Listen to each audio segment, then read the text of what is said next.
Why, hello there. Thank you for joining us.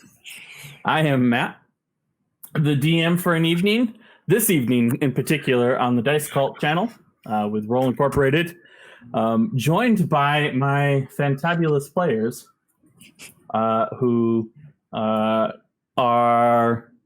We actually have an overlay now, so you can see what they play. I don't have a whole lot to start this off because that's Jackie's job. So, Jackie, take it away. Hello. Welcome back to Roll Inc. Just some stuff up at the top. If you have a Twitch Prime account, you can, of course, as always, subscribe for free once a month to the Dice Cult. But you need to re-up that every month. We'd be so happy if you chose us for that Prime sub. We'd love to have your support. As always, we're looking forward to interacting with you on Twitter. Come on over to @_ROLLINC to ask us questions. Come be our friends. If you've missed some episodes, don't worry, you've got time to catch up and go over to the Dice Cult YouTube page and watch our episodes from the beginning under our Roll Incorporated playlist. Also, fun announcement, you guys are going to have a chance to give some inspiration tonight. So be on the lookout for any moments you particularly enjoy. In order to give out some inspiration at the end of the stream, we'll have a poll up, I believe. So keep an eye out, put it in chat so you don't forget. And as always, smash that follow button, hit that subscribe, settle in for some D&D. Oh. Yes. Let's play some D&D.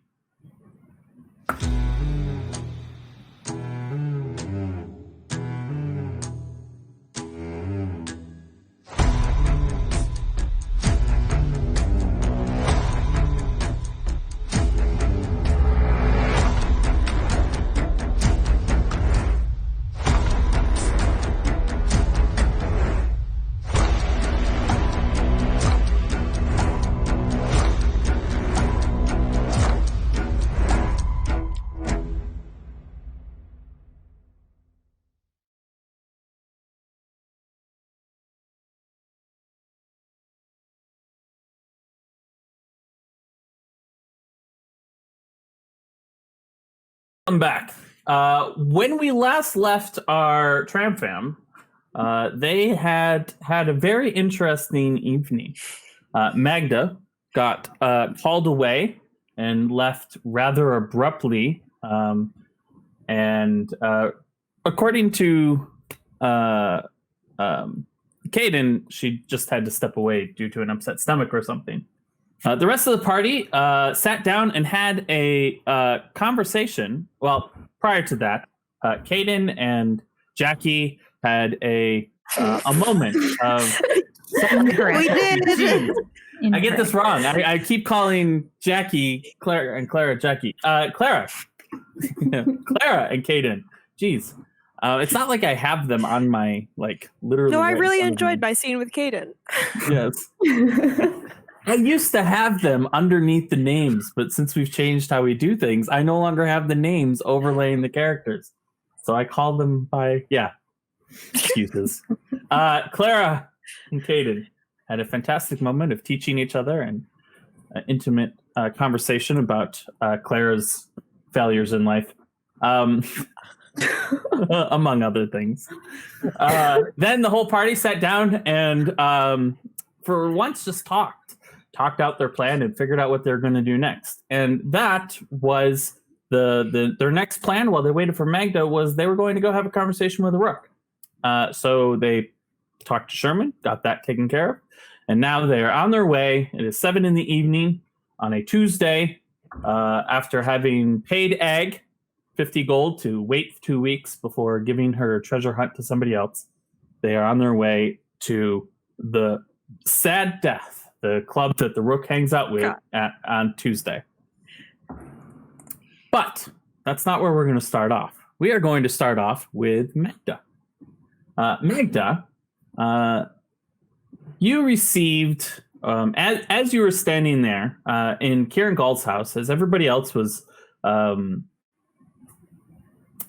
discussing or getting ready to have this conversation, and you had arrived, you saw perched outside of Karen Gall's house on a branch a brightly colored starbird. And Starling. yes, sorry, starling. Right. It has been a week, guys. You saw a brightly colored starling. And it looked at you and cocked its head. And as you paused and everybody else sort of walked into the house, it turned to you and said, Vina. And there was a long pause. Are they? Where are the rest of the party at this point?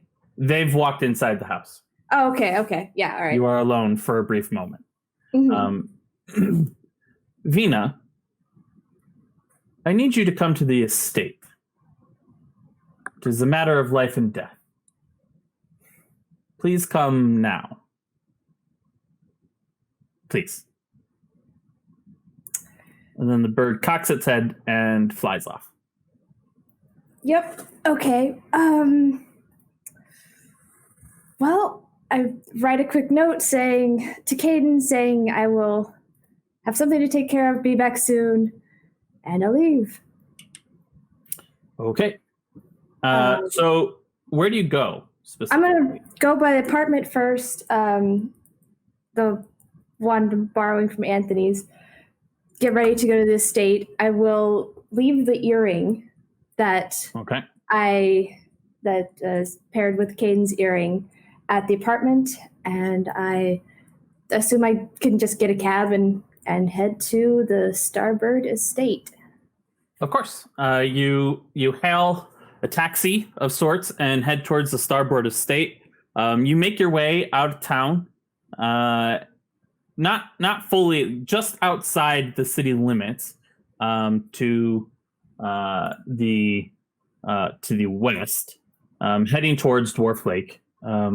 You curve around the outside edge of the top part of town, and enter into a forested area that is the entrance to the Starboard estate.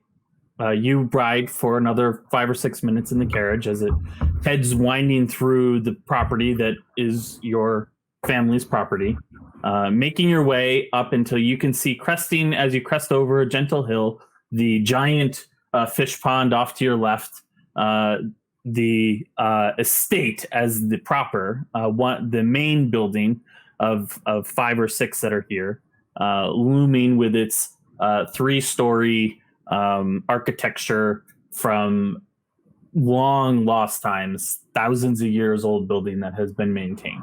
You pull up onto the entryway. You owe the driver 20 gold for a ride this long. Yep. And as you step up, or as you step out of the taxi, you kind of look over the whole estate, and or you look over this building that you haven't been back to in several months, I imagine. I mean, when was the last time you were here? Probably over a year, at least. Yeah. So you look, and the first thing that catches your eye is, or rather you notice, just because it happens in sort of a flurry, is a whole bunch of birds just take off the top of the building of the house, the home, and 2 of the maids or servants, they're not like owned servants, but servants, step out and just sort of lean back on the porch and look like they're like taking a quick smoke break. And an internal clock tells you that it's approaching. Let's see. You would have left. So it's pretty late. Yeah, it's approaching 8 or 9. Yeah. Okay. And so your mental clock tells you it's probably around 9 o'clock. And as you sort of walk up the entryway path and make your way through the gate, you hear ringing out inside the house a cacophony of tweets, whistles, bongs, and chirps as a. You plug your ears as the well over 50 grandfather clocks inside the house begin to chime the hour. After the cacophony finishes, the two people on the front porch sort of turn to go back inside, and they notice you standing there. One of them looks at you and says, "Oh, Miss Magda, you've been, or sorry, Miss Magda, you've been expected." Yes, where's Mikhail or Mother? What is happening? Mikhail is waiting for you in the front sitting room. Okay. Let's head toward the front sitting room. Okay, so you pass, you enter the house, you wind your way through the house to the front sitting room, which is, one of the different sitting rooms that are there. And Mikhail is sitting at a coffee table like thing. It's a game table, and he's playing checkers with himself. And he is has a sort of pensive look on his face as you observe him from the doorway. As he, jumps over a couple of his checkers and takes them. He does not notice you as you observe him. Mikhail. He sits up and he turns towards you. His mop of hair falling in front of his face, and he flicks it out of his face. And he turns to you and goes, "Life or death?" "Well, this time I wasn't exaggerating. It actually is life or death. Please. And he reaches over and pulls a bell cord. And a butler appears moments later. "Oh, madame. I'll get you something to drink." Certainly. Are you hungry? No, I really would rather just know what's happening, Mikhail. Why did you feel the need to send me a bird at 8 in the evening? Well, he stands up and begins to pace, and his hands are twiddling their thumbs. "It's an interesting thing. I have recently gotten involved with a group of people who are some months ago, 6 or 7 months ago, who are going to make a wealth of money, but that's a different thing. It's a business venture, and it is completely legitimate, so don't worry about that. But at the same time, I got involved with a couple other people to create the funds for the business venture. And recently, my companions in my adventures, in the second business venture, have turned up deceased.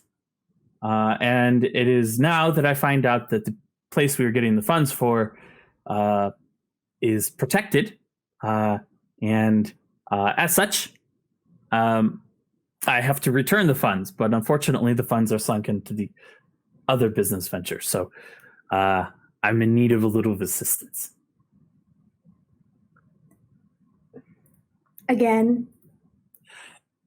Look, this one, not my fault. For one, you told me to ask, and I did, and you never replied, so I figured it was an okay.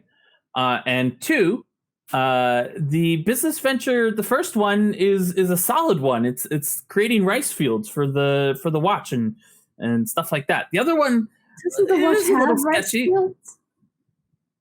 Well, they could always use more. That's the thing. Food is always in high demand. Okay, sure. Yeah, all right. Your other business venture. Well, you know how people offer protection services, and inside the watch, there are people who offer more protection services for a little bit of funds. Well, there's an area of town that I had some friends who were in the watch who began to assist in the protection of the area, and in exchange take a little bit of coinage off the top. It wasn't very much. It only totaled to like 100 gold a month, so it wasn't huge. But unfortunately, it turns out that area of town is protected. I don't know if you know who this is. You probably do. It's protected by the Rook. And so my You scammed the companions, rook? not intentionally. If I had known it was the Rook's area, I wouldn't have done anything about it. I wouldn't have gotten involved in it. So it wasn't my fault. How much do you Yeah. owe? 600 gold.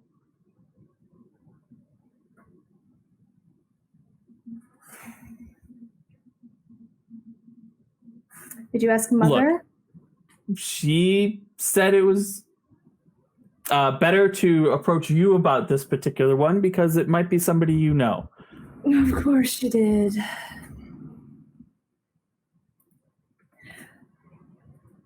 You never asked me about this. I did. I visited you. And I think your I would mutt said you were remember it busy. existed me. I did visit you. Your mutt said you were busy, and so I left you a note. Just don't call him a mutt. For God's sake, Mikhail. I'm sorry, your pet, your dog, your child. No, that's not right. Hey, Mikhail, do you want 600 gold, or would you rather me just leave?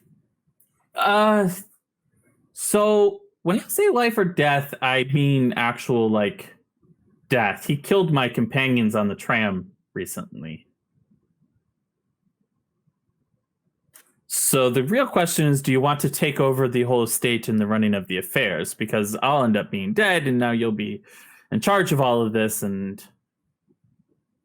Oh, but Yeah. like I was supposed to be as a child, you know what I mean? Right, but, you know, it's not like you want to. You don't want to. Look, we thought we were scamming a guy named Terry. He was supposed to run the whole thing up there, but it turned out to be the Rook, and it's not my fault. It's not my look. When the rice field thing pays off, I'll be able to give you the money back. So it's not like I'm asking for 600. I'm asking for a loan. How often have you been able to pay me back? There was that time. Well, when we were like 20 and you borrowed like 40 gold? I paid it back, didn't I? That paid off, and I gave you the money back. And how many other times have you gotten into shitty business ventures? And look, it's not my fault I have really bad luck. You don't think things through, Mikhail. Do think things through. Look, I'm learning how to think things through. I'm playing checkers with myself to try to like strategize. You can't strategize against yourself, Mikhail. Well, I was reading a book that said you had to like internalize these things and, you know, jump at the opportunities that are in front of you.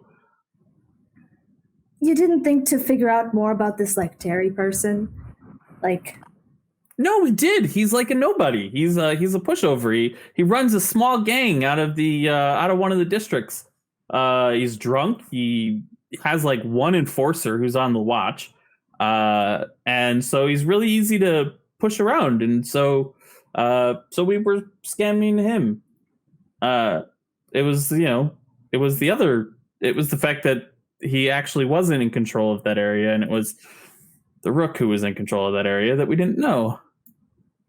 And you didn't think to figure that out since he was such like. Well, I was going to ask you, but you never replied. Oh, okay then. Okay. God damn it, Mikhail. Look, I'll pay it back. I just need a couple months for the rice harvest to come in. Do you have buyers for the rice harvest at least? It's food. Like it's not hard to get buyers. Besides, do you have buyers that will pay you 600 gold? I thought this through. If I tried to promise a crop that wasn't available, then they would end up getting mad at me. And also, I was hoping you could introduce me to the guy who runs the... What? I know you probably know him. Look, I might not have really awesome magic, but growing things is one of the things that I should be good at. Oh, so you just sit there and you grow like a single rice plant? No. There's ways of enriching the earth, and you can talk. I can talk to plants. I have met... What happened to your necklace? It's not important right now. Let's focus on the fact that you owe the Rook 600 fucking gold. Keep in mind that if he can't get it out of me, all I have to do is tell him that you have it. So if he comes to me and beats me up or something, then I might have to... Really, Mikhail, because I've had dealings with the Rook before concerning other things, and I don't think he'll be coming after me for money that you owe. Does he know that you're a Starbird? Probably. He's a fucking Rook. Oh, you've kept a low profile. You're really good at that. That being All right, said, fine.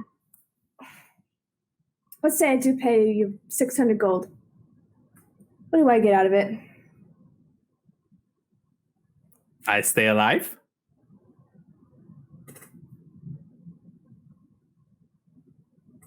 I think you could do better than that. What do you want? Well, you clearly don't have any connections because you're relying on me for those. So what do you have? I have lots of stuff, though most of it's tied up at the moment. I could owe you a favor. Because you're always doing me favors, and it's not the other way around, Mikhail. But I could owe you a favor. For all of my faults, I am good with both the ladies and with other people. Maybe you might need something someday, a distraction, or I don't know, somebody to bail you out of something or get you into something. Because you're so good at bailing yourself out of things. I don't know. I don't know what you do these days. What are you doing these days? And where's your dog? I suppose I could always just, I think I only have like 550 gold if you're gonna keep calling him a dog. Your manservant. Caden is tied up right now. And I know you hate each other. I don't hate him. I don't actually spend a whole lot of time thinking about him. Good for you. I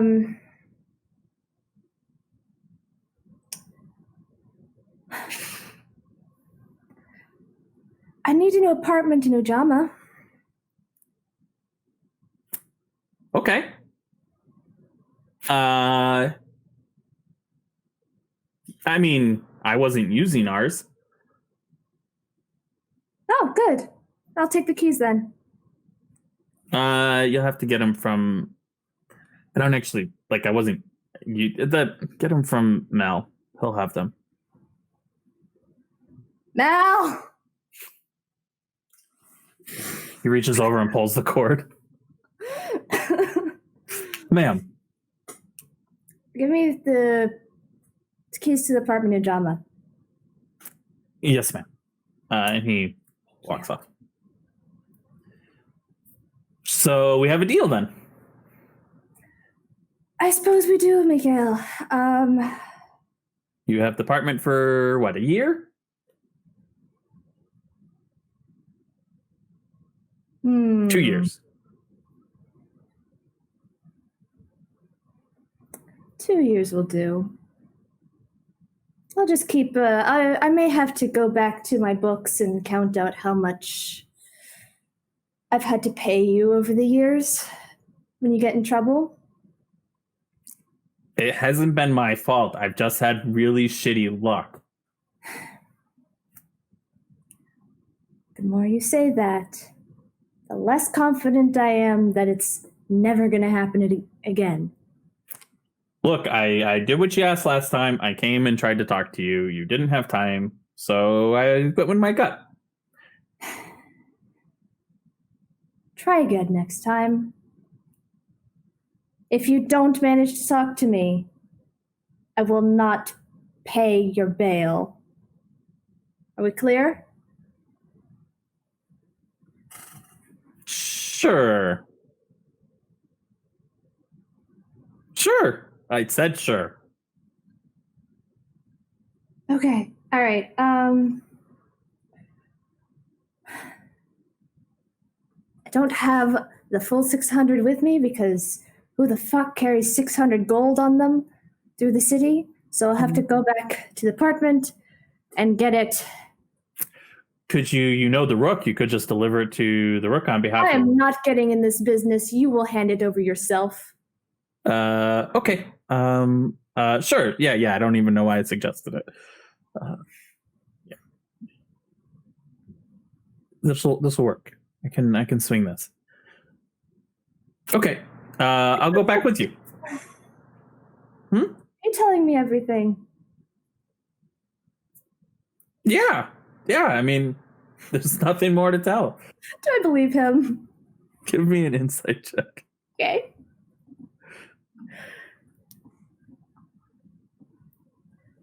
Where is? Why did it? You don't believe him because you never believe him. I think I accidentally rolled that private to GM, so I'm not sure if the stream saw it, but it was an 8. It was an 8. Which is, yeah, you never believe him. Look, I know you think I lie about everything, but the reality is I only lie about some things. I know better to get into dealings with the Rook. It was my partners. They're dead now. He was trying to send a message. He has sent the message. I'm going to clean this all up and be done with it. Just double check that you actually know who's in charge. Of what? This whole business came about because you didn't actually check that the turf you were messing on was the Rooks. So, pay attention to that, Mikhail.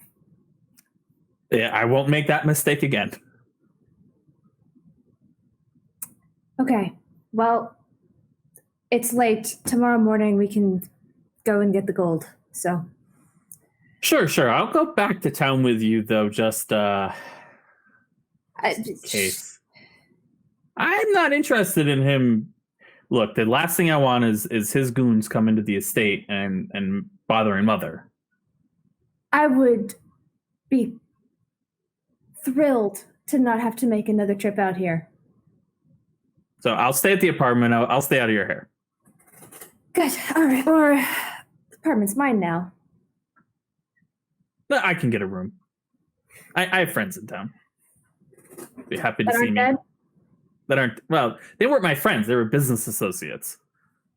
Because you always, you never dive into foolish business adventures. Look, both of them came from very well-off families.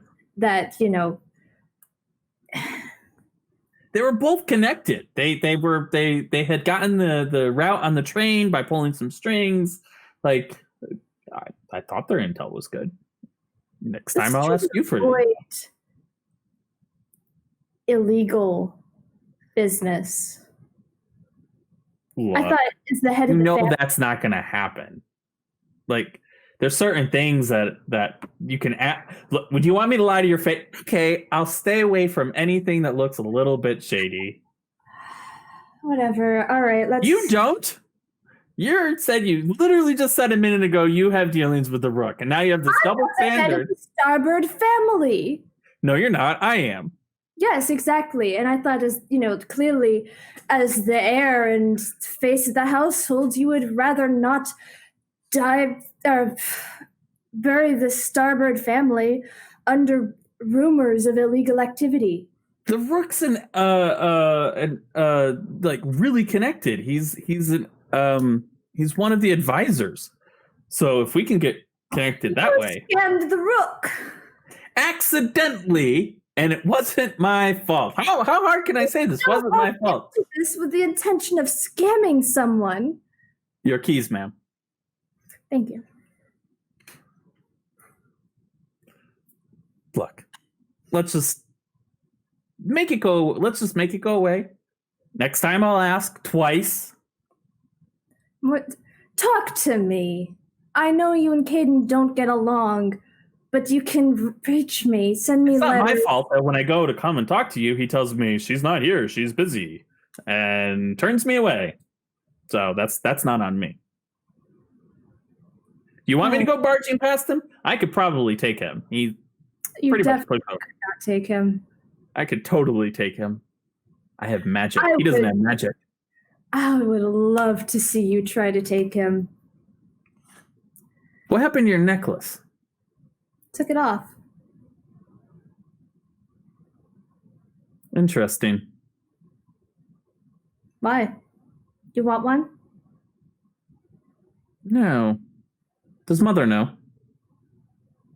No, I haven't talked to her. What are you thinking? Don't worry about it. Shall we go? I'm definitely going to worry about it. I'm going to bed, and then I'll see you in the morning where we go. Oh, yeah, probably a good idea. Well, I'm going to go say goodnight to Mother. Have you been sleeping all right? Is that like getting in the way of your ability to think?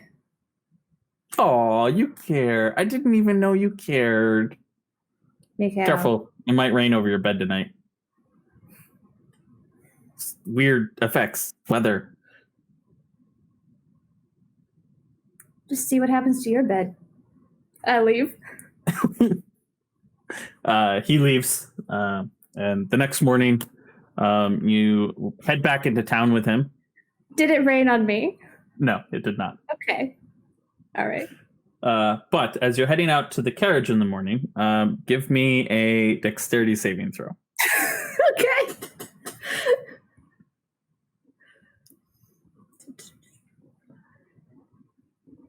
So you like Private. I got a nat 20. Sorry. so as you're heading out to the carriage, he sort of falls back behind, and almost with the instinct of years gone by and the attempts of the same tricks over and over, you hop over the puddle that he creates right in front of you with a little bit of druidic magic as he just pulls some water up out of the ground, and you just boop, hop over. Like it does, you don't even slow your stride. You just whoop and step right over it. Too many times, Mikhail. I don't know what you're talking about. The puddle was always there. Of course. And you have a carriage ride back filled with conversation where he does ask how you're doing, in his own way. Ask, where you're living these days. Are you still at the palace? But he does it in a very snot, so you're still living over at the palace, sort of thing. Lets you know about Mother's health. She's doing fine. She's taken up with a new group of friends and playing croquet in the backyard now. She's still on that weird embroidery tick of putting beetles on everything. No, now she thinks everything should be monogrammed.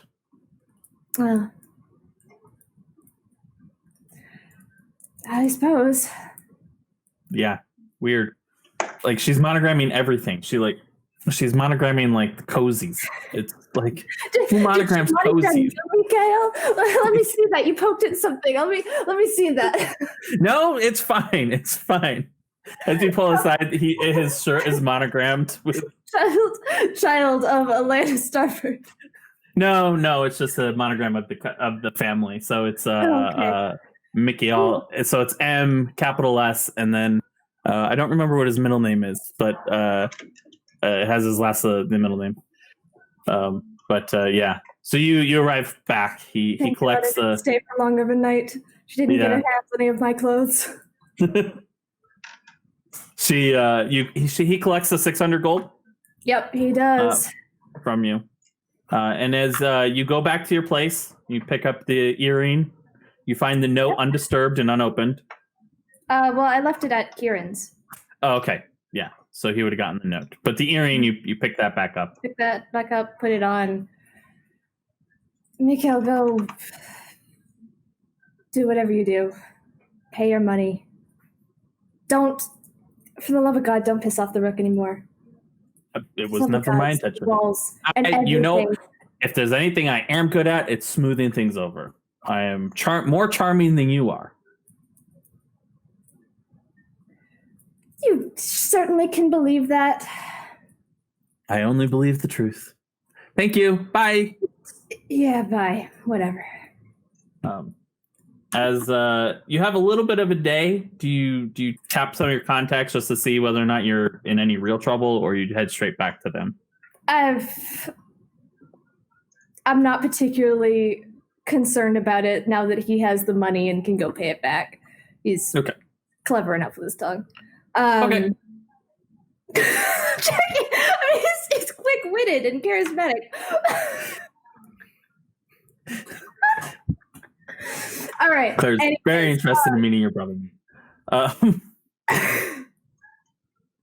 I am gonna follow the earring back to wherever Caden is. They are just leaving the house. I know there's a little bit of like this time warp here because you probably had some afternoon time, but instead of trying to shoehorn you into what they're doing prior, they're leaving the house and heading towards the sad death to speak with the Rook. That is what they're doing, and you walk up on them just as they're leaving the house. As an aside, for those who are wondering what happened, Caden's computer crashed. Dead. Scott's computer just died, Dead. Which is the hilarious. Blacks. He's running the stream off of a different computer, but the hilarity of this is the fact that this is his industry, like tech fixing. Like, of all the computers, people's computer to die, it's hilarious that his. Not hilarious. It's bad. Thanks, Matt. But it's in line with this week. Yes, it's completely in line with how this week has been. How about 2020? Oh, that too, but this week has just been a horrible mess. Caden, as you are leading the way outside the doors, you see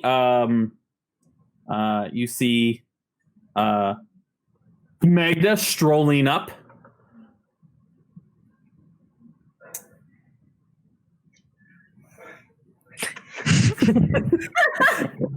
Caden, as you are the last person out through the doors, everybody else sees Magda strolling up. Hello. Oh, hey there. Hi. Where are we going? To the sad death, of course. You know, the place right next to outside. Not a sad death. We're going to the sad death. Why? You've heard about the sad death, right? Yeah, there's a dance competition. We entered. You're joining us, right? We signed you up. We took the liberty. Mm-hmm. Don't we have more pressing things to do right now? I don't know what you're talking about. Hearing that, Caden coming up from behind, like, Magda, maybe we could chat briefly. Are you by yourself? Is Magda coming up by herself? Yes. Yeah. Okay, I missed a lot. That's good. You don't know what happened. Yep. No, that's fine. Maybe we could talk as we walk. Sure. Apologize for having to duck away for a bit. Where were you? Wasn't it like a full day? Like it wasn't. Yeah, it's like all night. No, it was like a night. Yeah, you didn't come back. No, I had to go deal with some stuff. Is everything okay? Yeah, it's fine. Listen, Caden, just, be civil about it. It was my brother. He had some... You have a brother? You have a brother? I do have a brother, yes. She has a mic wrapped up in... mic with a Kieran face is what she has. So an ugly personality and an ugly face? I don't understand. Yeah, that's pretty accurate. Like, okay. He got himself in trouble and nearly bailing out, as usual. Okay. You could say that literally any day of the year, and that would be accurate. Did you go? You went to? I went to the Starboard Estate, yeah. You have an estate? Family estate.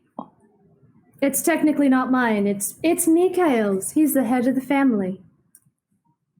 Mikhail is your brother? Yes.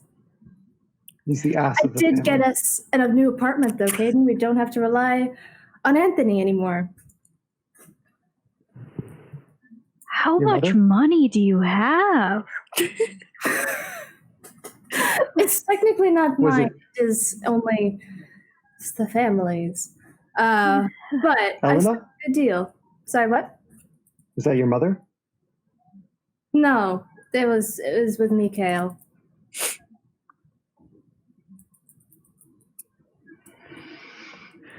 I thought we were the ones with the family drama. Yeah, I know. They have an estate, and she's talking about, like, Starbucks. Like, geez, we've never called ourselves a family.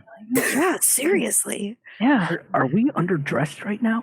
I feel like we are. Do we need to like dress up to see the? Is that like a thing? Wait. Are we supposed to like curtsy or something when we meet somebody I'm like wondering Magda? if we need to dress like- up to talk to her. Yeah, like were we supposed to like put on something? This is like all okay? in front of you guys. Yeah. Is everything all right? No, ma'am. I mean, No, yes, it is all right. ma'am. Yeah, it's. Ma'am. We are going to see the Rook. You don't have. Why are you calling me ma'am all of a sudden? I didn't know that Honestly- she had an estate, a fancy brother. Why haven't we been calling you ma'am this whole time? Honestly. You say you're a part of a family. I mean, it's like a I family. have Sure. Don't call me ma'am anymore. Yes, ma'am. Sorry, ma'am.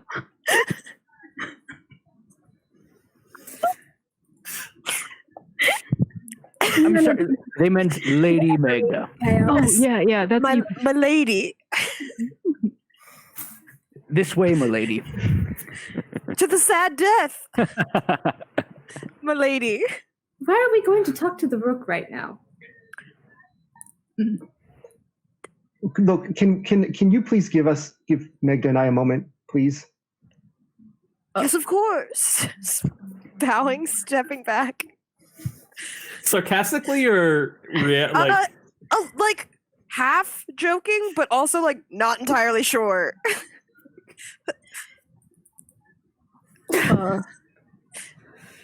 yeah. All right. I guess. We'll be up there. Yeah. All right. so you guys continue walking, but you drop back. We'll walk in the background. What the hell is going on, Magda? Mikhail I have sent a bird. What? I have spent the last day trying to wrangle this family into not ripping apart each other. What? Murder? Kieran. Since when do you decide these things without not bringing it up to me? You bring it up to Hurd and Olivia, and then you leave to go be with your brother. What is this? What is going on? Very poor timing is what's going on. Listen, I'm sorry. I never meant to hide anything from you. It was, you were taking care of Clara. I needed to calm down Olivia. It seems like the opportune moment. And then Mikhail does what Mikhail does. And I had to go deal with him.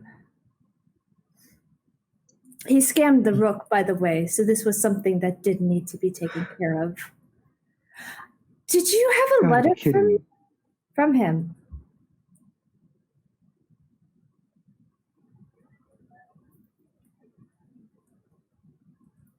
Yeah, you didn't need it. You don't need them at all.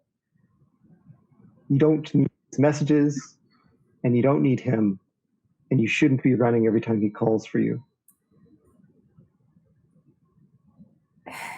As much as I would like that to be true, he did steal 600 gold from the Rook, and that needed to be dealt Good. with. Yeah, maybe it should. Maybe the Rook should deal with it. I mean, consequences for his actions one of these times would probably be good. Yes, well, anyways, what is happening currently? Why are we going to go see the Rook now?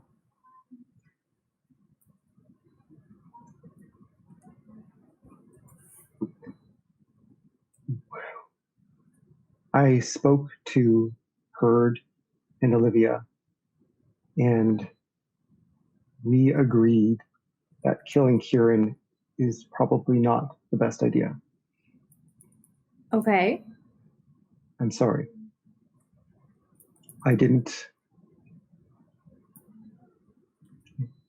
think it's in our best interest to kill him, and I couldn't bring it up to you. You weren't here.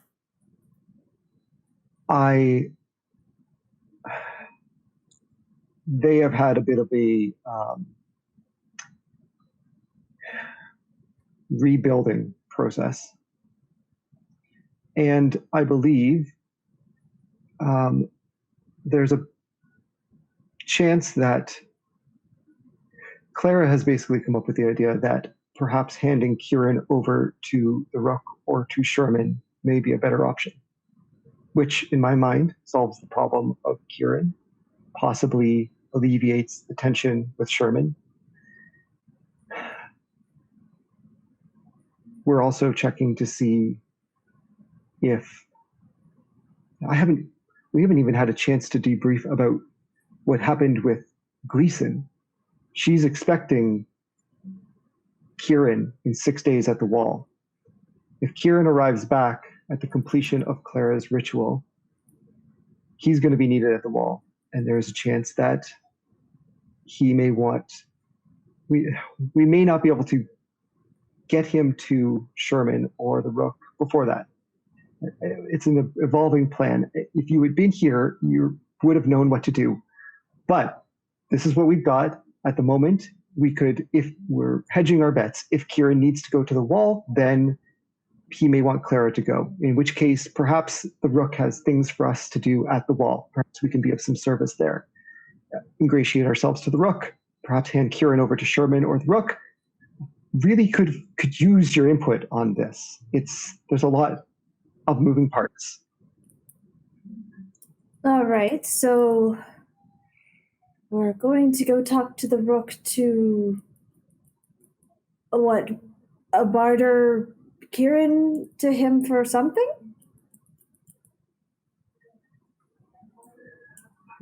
I think that's what Clara's plan is. I think that's what she said was best. We decided. I can't, but I definitely talk to the Rook about the possibility of doing work for him at the wall, at the very least. Okay. All right. I suppose that works.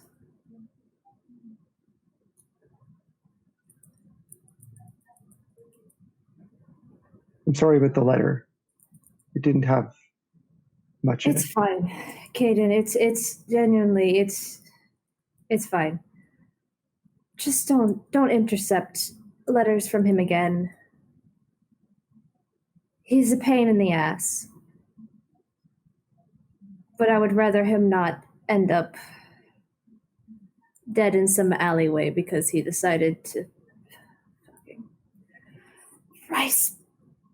I don't know. Why does he do the things he does?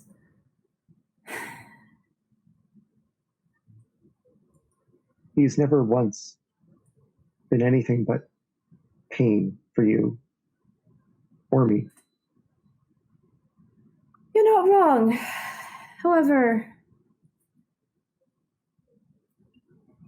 I don't know. We're not talking about this right now. We are focusing on what to do with Kieran Gall. And we're going to go talk to the Rook. Yeah.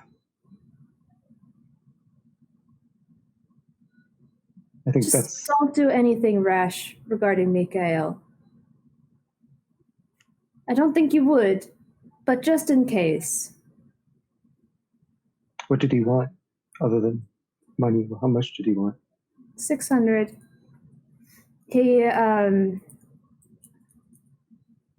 He needed it for investing in his rice fields for the watch. And he had gotten it from a less than reputable source, not realizing that he was in fact scamming the Rook. So, I assume he didn't use an alias. when has he ever used an alias?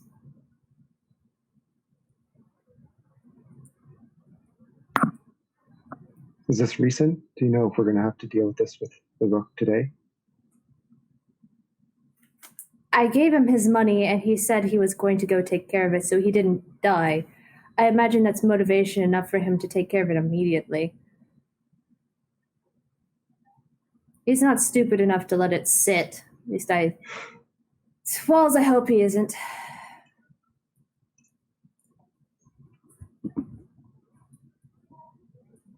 Wall save us from having to see him when we get there. That would be a cruel joke. Anyways, I don't feel like this solves all the problems of Kieran Gall, but it would be good to talk to the Rook, so. Shall we? And I'll kind of turn and gesture back to the rest of the party. Yeah, sure. Lady Magda is summoning us. Let's go. The party rejoins, and you make your way down to the tram station. I'm assuming, unless there's something more.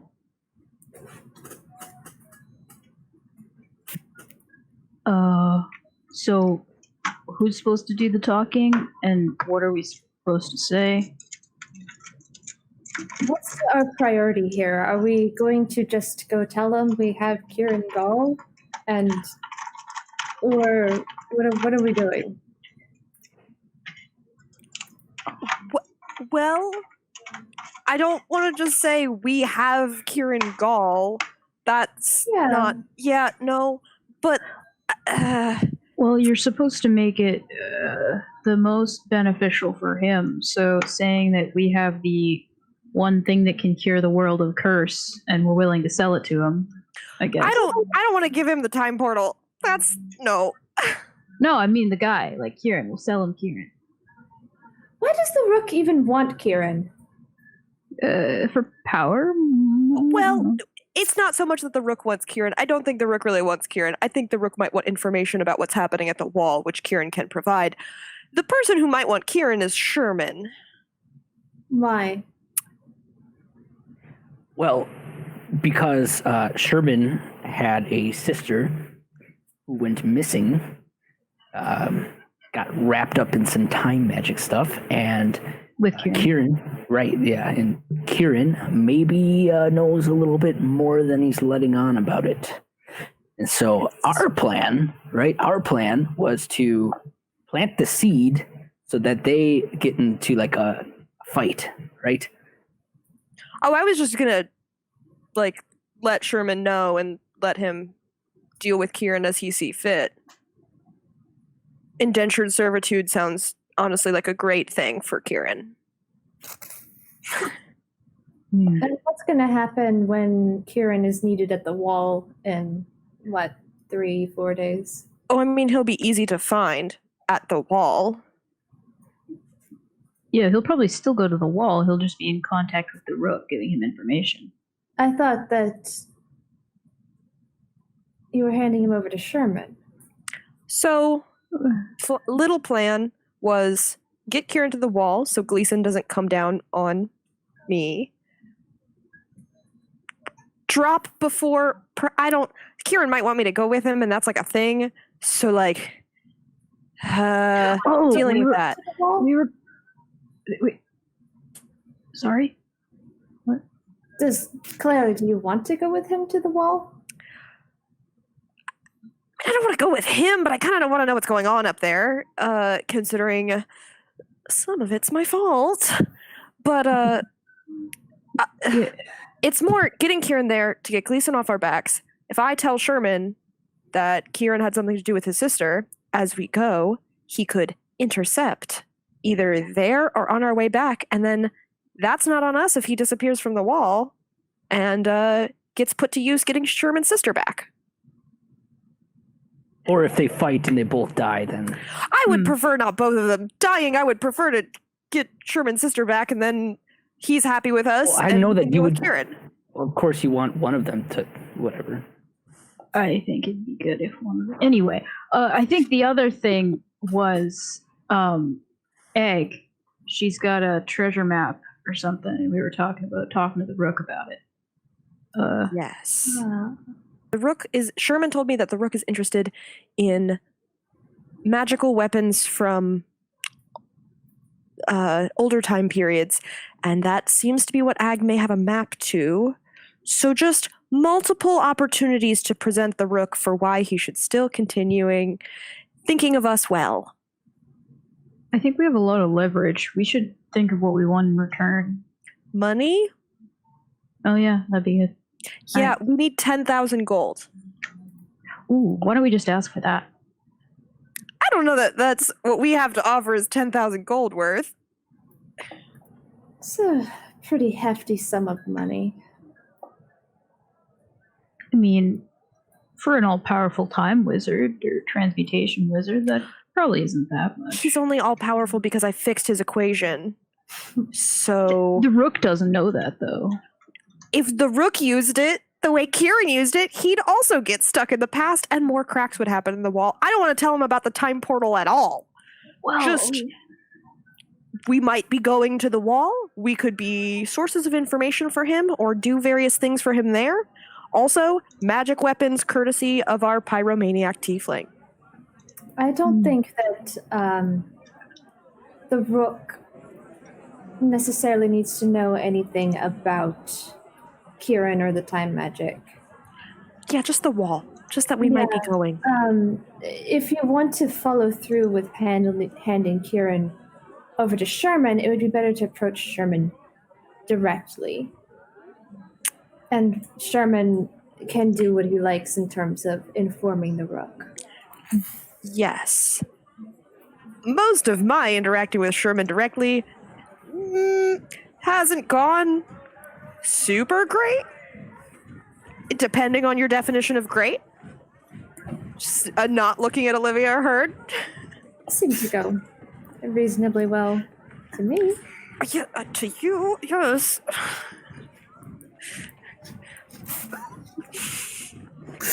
So, just opportunities abound for us and the Rook, and considering we conned the watch out of 3,000 gold, I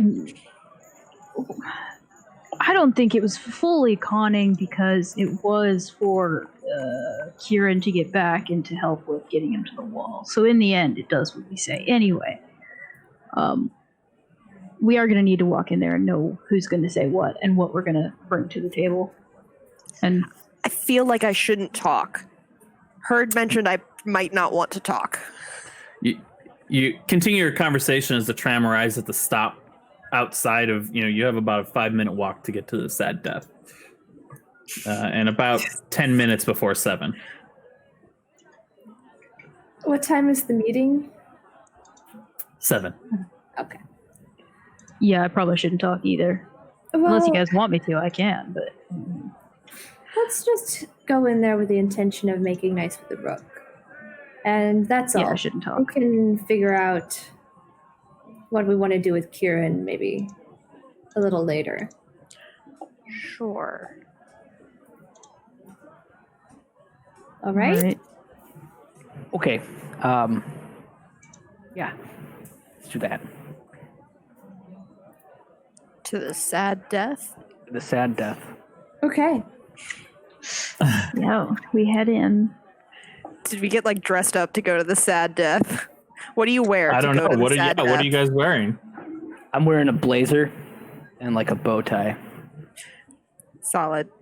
Magda's wearing normal clothes. I'm wearing my uniform. Walked up and they're headed to the rook. Just around clank, clank, clank, clank. Ready to party. Not gonna make a scene. So you make your way into the sad death.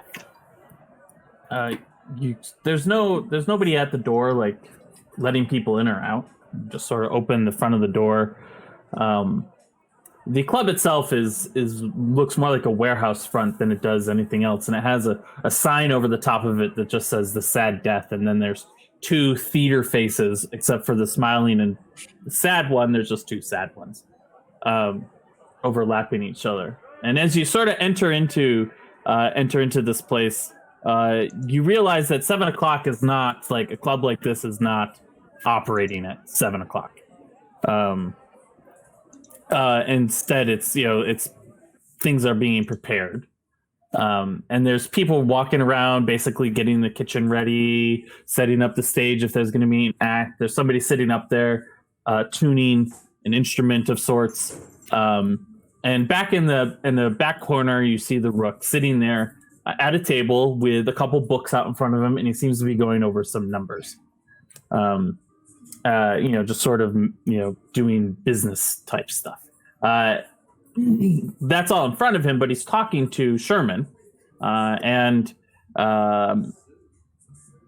he's talking to Sherman, and they're standing next to Sherman is a woman in a bright pink dress, and they are both listening intently to what the rook is telling them. As you do you guys approach, or do you wait until you're summoned? Wait. I feel like we wait until he acknowledges us, like within eyesight, but not like crowding the table or anything. Close enough to hear, or not close enough to hear? Not close enough to hear. Okay.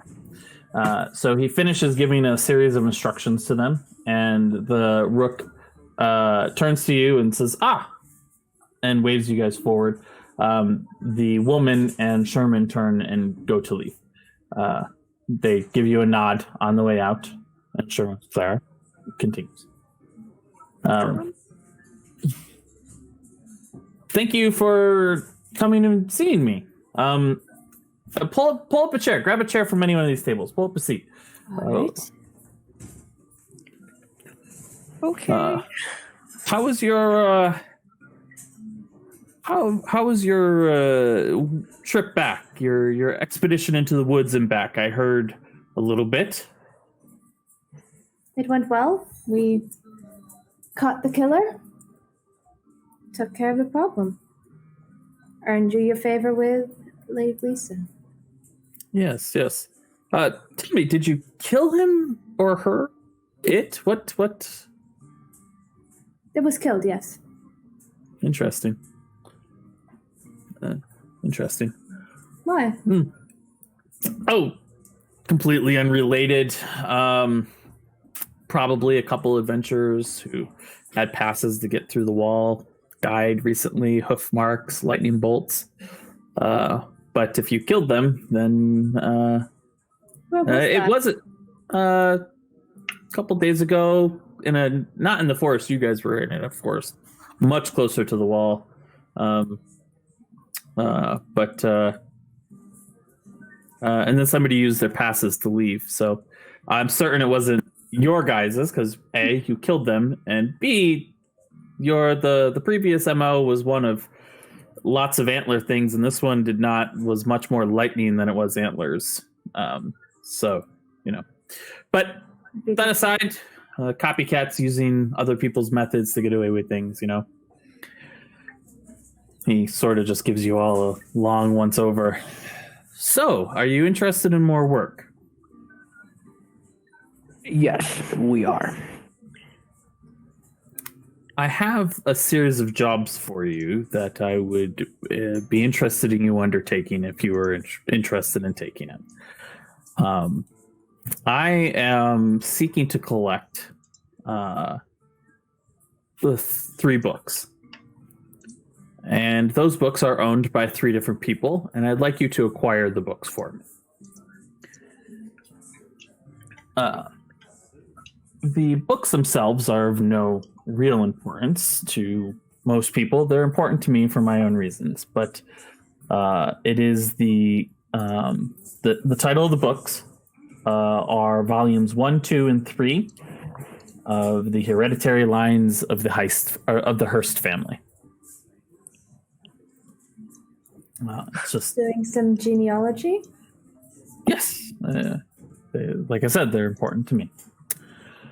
But the books are in 3 different locations. And so if you're interested in taking this job, I would be willing to pay you 250 gold for each of the books, or 1,000 gold for all 3 of them. I know where 2 of them are. I do not know where the 3rd one is. And that is part of the dilemma. Though if I can acquire 2 of them, I imagine I could learn the location of the 3rd one. So far, are you interested? Where are these books? The 2 that you know? Well, one of them. Well, first let me let you know there's 2 conditions on this job before we continue to make sure you know. Condition number 1 is nobody can know that the books are your actual target for acquisition. If you go and purchase them or something like that, they need to be purchased inside of something else. We'll take that too, kind of thing. Nobody can know that the books are the reason. I'm not asking you to steal them, but were you to steal them, don't just steal the book. Steal other things, if that makes sense. And the other thing is no bodies. A acquisition of this type following a trail of dead bodies draws attention. So this has to be done quietly and uniquely. And you've already proven that you're able to do that with the previous task. So no killing, or if somebody is killed, then it better not look like it had anything to do with this. Does it still sound like you might be something you'd be interested in? I'll glance over the rest of the party. Potentially. I question what kind of trouble we'll be in if someone does find out that we're after the books. You shouldn't be in any trouble. The books themselves aren't hunted by anybody. Matter of fact, one of them is going up for auction as part of an estate sale. The only value they have is to people who know their value, and so it shouldn't be. And there's only, as far as I know, me who knows their value. Therefore, you shouldn't be in any trouble.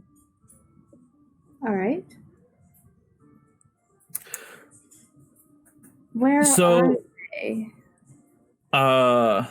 Just generally. Well, one of them is owned by Eliza Hearst, William Hearst's daughter. They have fallen on some hard times, and William died. Therefore, Eliza is putting up his vast library collection and works of art, among other things, up for auction. Among the library collection is this book. Currently, the auction house is sorting all of and emptying the house, and then the auction will be in 3 days. You could simply buy the book, or that would be a very useful method of acquiring it, because it'd be nice to see who else might bid on such a thing. It'd probably be in a lot of several other books, but it'd be interesting to see if anyone else is attempting to acquire it. And so he owns, or she owns it currently now, and as far as I know, it's in their home unless it's been moved to the auction house. The second book is that I am aware of is owned by John Hearst, the son of Austin Hearst, one of William's relatives. He has his on display in his own personal museum, among other things, on artifacts of things of lore and years gone by. He is quite well off. The museum itself, I believe, is guarded.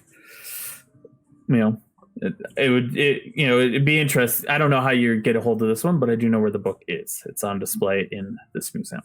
If it's not in the casing itself, then it would be in storage with other things as they cycle these things out.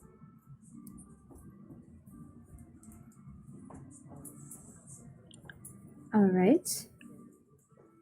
Was that the only job you had for us, or did you have others? No. Well, that's really 2 jobs. Fair. Let me be straightforward. I know that you, Magda, are a very intelligent person and probably figured out multiple ways you'd kill me if I went sideways or something like that. You have a powerful wizard with you and a man who I'm surprised hasn't been using his skills as he was trained. But you have some very interesting things about you. And I know that you're clever, and quite possibly more clever than I. The reason I'm utilizing a group such as yourself to do these acquisitions is because I have something that I want, and if I acquire it, then it will catapult me to the position that I desire to be in. But if I do not find it, then it could draw unwanted attention on my associates. Now, up to this point, I haven't asked you to do anything illegal, and I am not telling you need to do anything illegal. How you go about getting these things is up to you. And at the moment, at this very instant, so far, nothing should be drawing attention to you or yours. So I want to be clear about the danger you're putting yourself in. At the moment, it's quite minimal. Isn't there a more elegant way to achieve that position?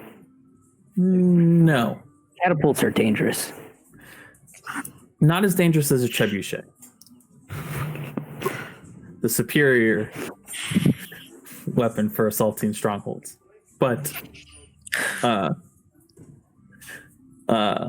no, I have tried other methods. This is the only way. However, with all the hubbub in the world at the moment, this is actually one of those things that if done right, it could run in the undercurrent of world events. Nobody will notice what I'm doing.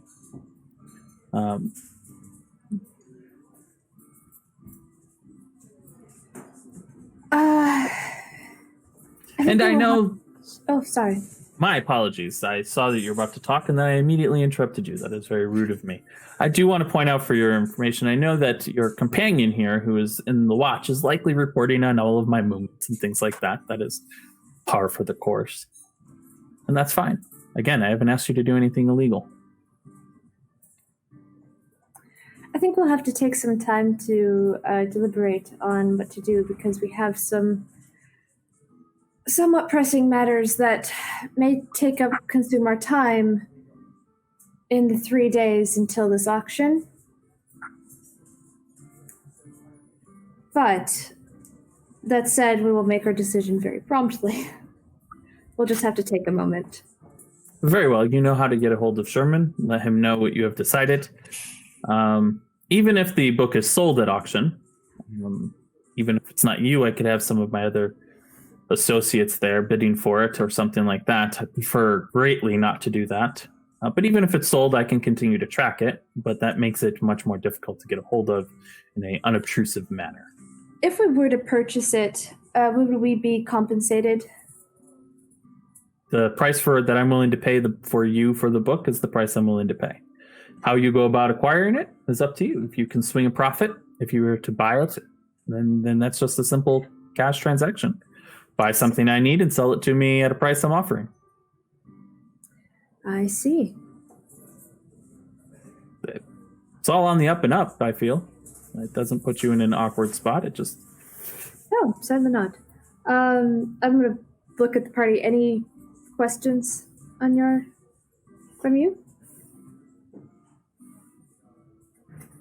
Caden is very much going to say Caden is very just following Magda's directions today. Okay. I I was told not to say things.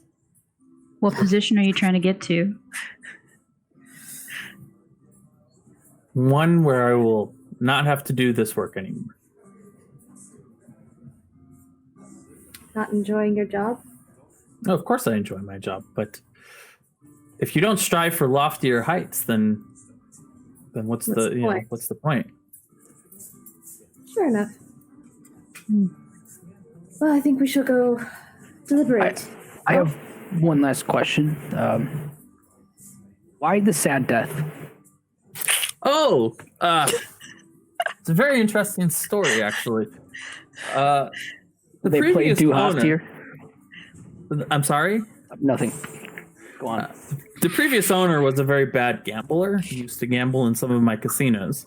He believed that I was cheating him, that the casinos were rigged. He wasn't actually gambling at any rigged casinos. He just was not good at poker. And so he challenged me to a game of poker. And we went back and forth, and then he believed he had a good hand. And so he put his livelihood, his club on the line. His hand was not as good as mine. I had aces over kings, and he only had kings over aces. But he gave me the club, and he said, "This club will die a sad death in your hands. Nobody will ever come." And so I named it Sad Death in honor of the demise of the club, which has certainly not happened yet. Every Wednesday night, we have a sad comedy night in honor of that. How does that go? Just like this, we're demonstrating. You should come and watch sometime. Sherman tends to like it. Maybe he'll bring you here. Yeah. All right. Thank you for your time. You're welcome. Just know that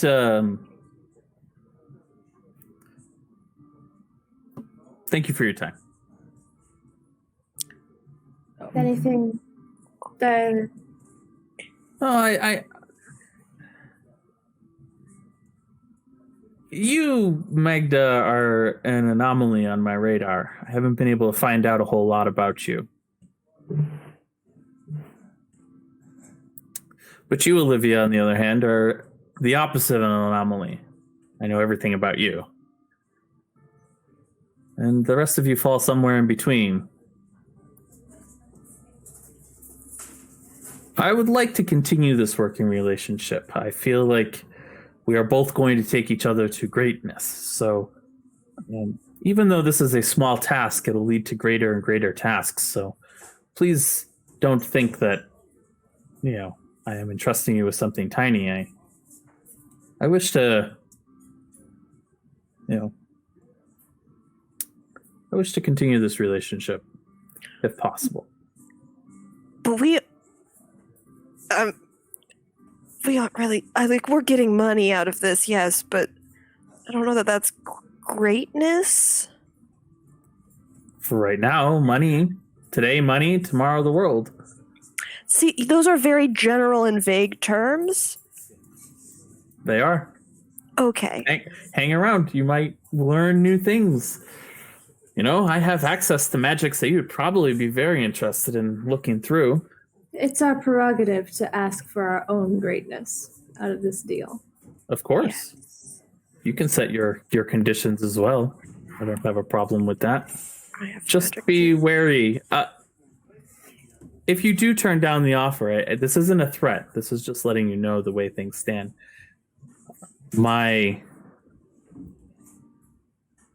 This is not ego. My protection will also be, you will be turning that down as well. Because you'll be going your own way. So just know that. Do you actually mumble that? Mm-hmm. Yeah, I do. Give me. What? I feel like I don't need to roll for that. He needs to roll for that. Yeah, I would agree with this. So I'll have him roll. I'll have him roll a perception check. I'll roll this out in the open. Mm-hmm. He happens to have advantage for reasons. Yeah, I'm sure. Burn that inspiration. It's not inspiration. Darn it! 16. Go ahead and just roll me a charisma sleight of hand. Oh God. So it'd just be a charisma, like Your saving performance or something like that. Just a performance? Cool. Sure. 11. Okay. Cool. That's fine. I can't believe he rolled a 16. I rolled an 11, so. He's got a plus 11 to his modifier. He's got a plus 11. That's a lot. So he glances over at you and smiles. Just slightly, just a small smile. Just understand that, so that way if you're going to step on people's toes, you know that you're doing it yourself. He looks over at Olivia. That's fair. I want you to understand what you're getting into or out of.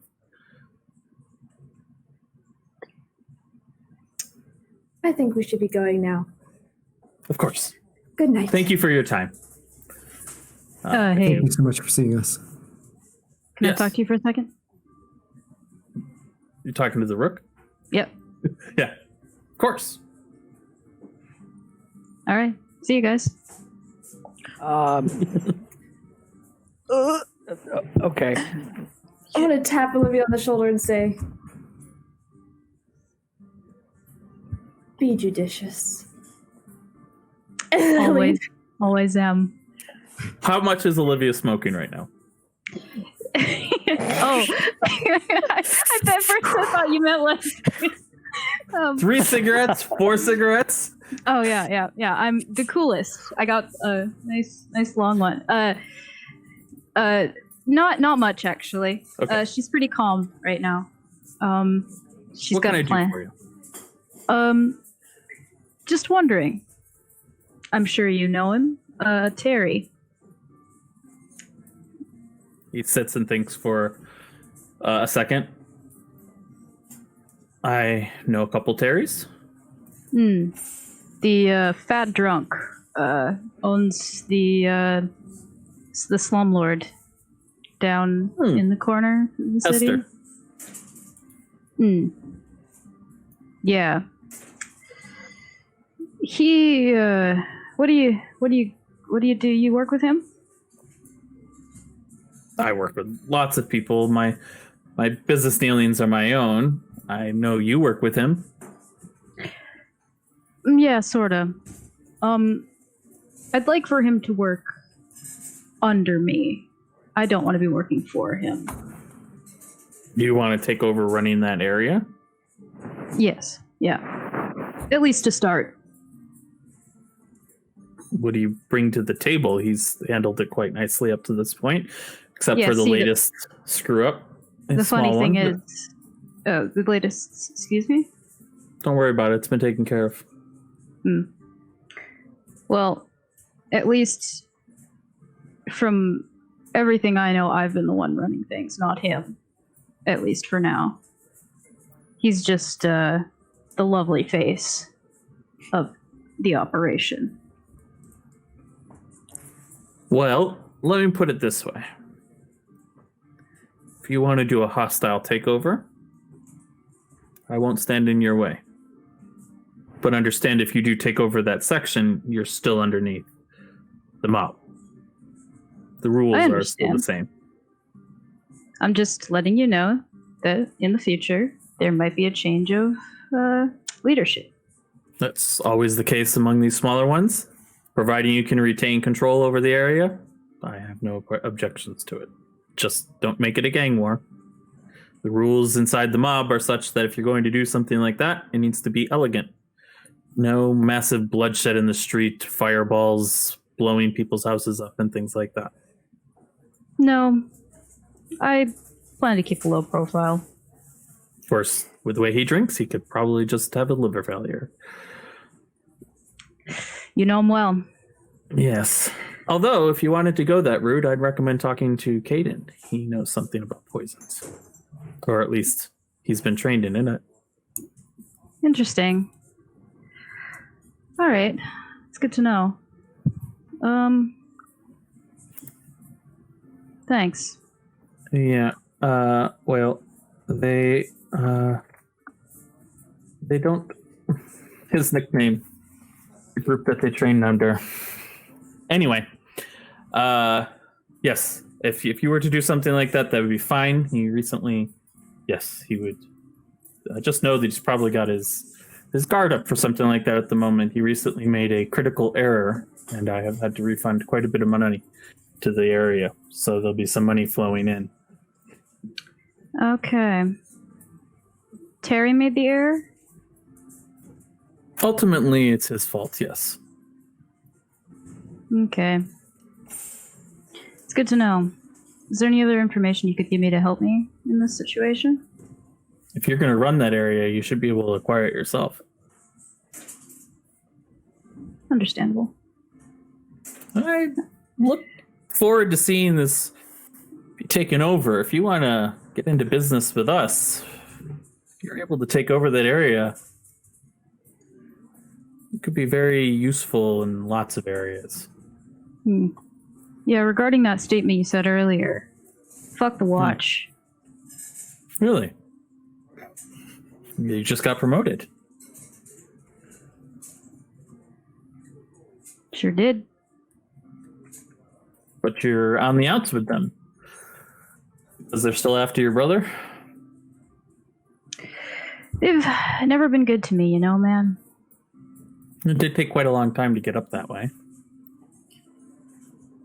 Well, by how things have gone here, wherever I move faster, really. that's good to know. That trick you did at the club, moving through the window, how long did you train with the monks to learn that?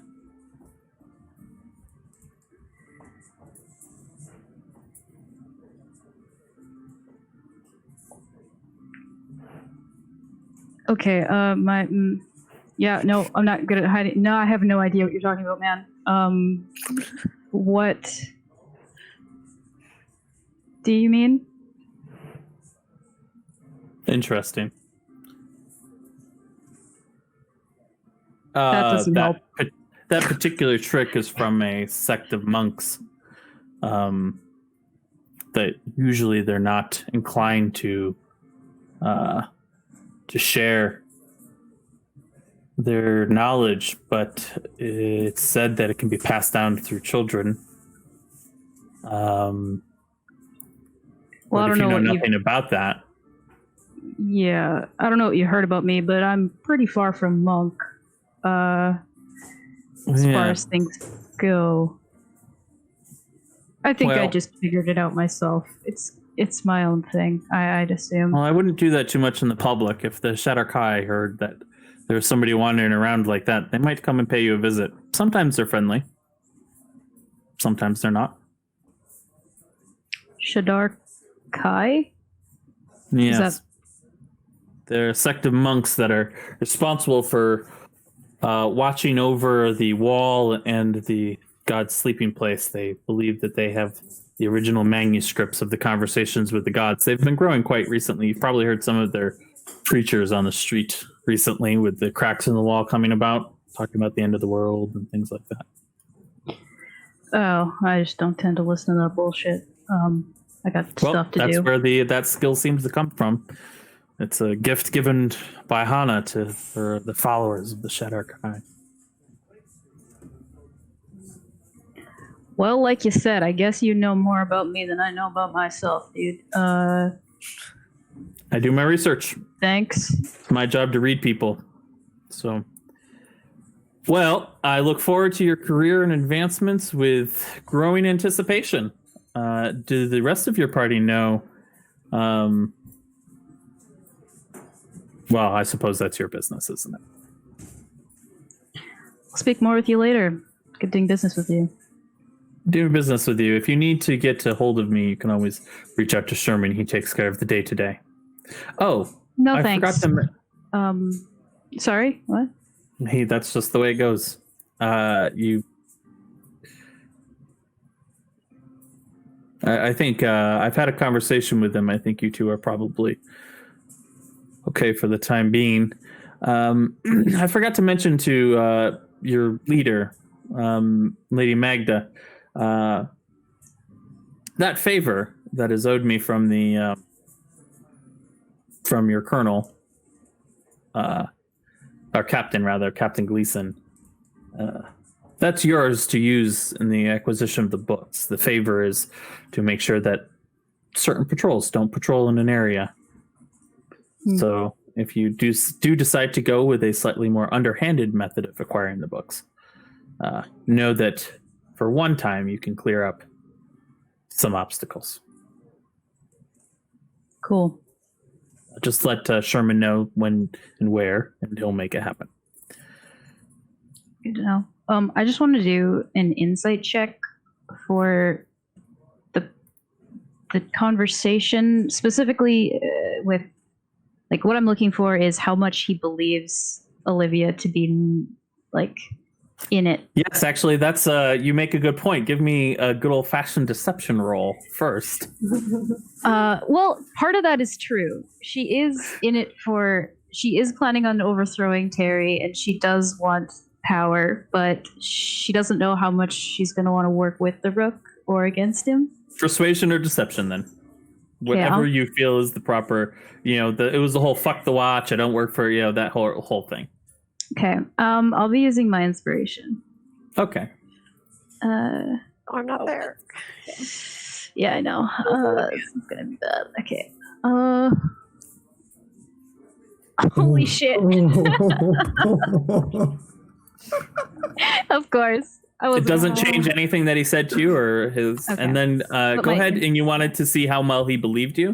Go ahead and just give me an insight roll. Okay. 3. Yep. No idea. I am much he is a passive, like his face is a practiced confidence and calm. You don't know how much he believes, but as he looks at you, you feel like he is gaining way more off of you than you are off of him. Like he is just completely reading you. And when you went, you know what, I'm a bad liar, it was because as he's looking at you, it's as if he can just see through any lie that you tell him. Mm-hmm. That's just the feeling that the aura he gives off is you can't lie to him. Whether or not that's true or not, you don't know. But yeah, you have no idea. On the information exchange on that level, you walk away knowing nothing and feeling like you told him everything. Sounds good. I'm leaving now. Okay. The rest of the party, while she was inside, the whole conversation with the Rook only took a matter of a couple minutes. And so you leave 2 or 3 minutes after you get in. He explains the task and gives you the information. And as you get outside, there's a carriage parked outside, and you see the woman in the pink dress is climbing into the carriage. And outside the carriage, you see Sherman is putting on some armor, a half plate of some sort. And he doesn't see you. His back is towards you. And as you look at him, you see that his back is absolutely covered in burn scars. His entire back is just like somebody laid him over coals for a long period of time. And over all of that is just this tattoo taking up his entire back of a phoenix rising out of some ashes. Fantastic work, Caden, as you look at it. It was done by an incredibly skilled artist with, old style Japanese tattoos of like fading colors and clear lines and things like that. It's incredibly well done. And the armor just settles down over his shoulders and he climbs into the carriage without noticing you guys. And it takes off. Unless you guys want to yell out to stop him. Okay. Couple minutes later, 3 or 4 minutes later, Olivia joins you outside. I am sweating so much. What was that? What's that? I decided that I should take some initiative. I just realized I think it went well, but I think I did basically I showed my soul to him and then I got nothing in return. But I think I got some information about myself, which was interesting. Yeah, I told him that I was planning on taking over Terry's territory. Are you? I think I will. Terry? I decided. Who's Terry? Oh yeah, He's a dick. Terry has. Yeah. He's kind of our stepdad, but kind of not.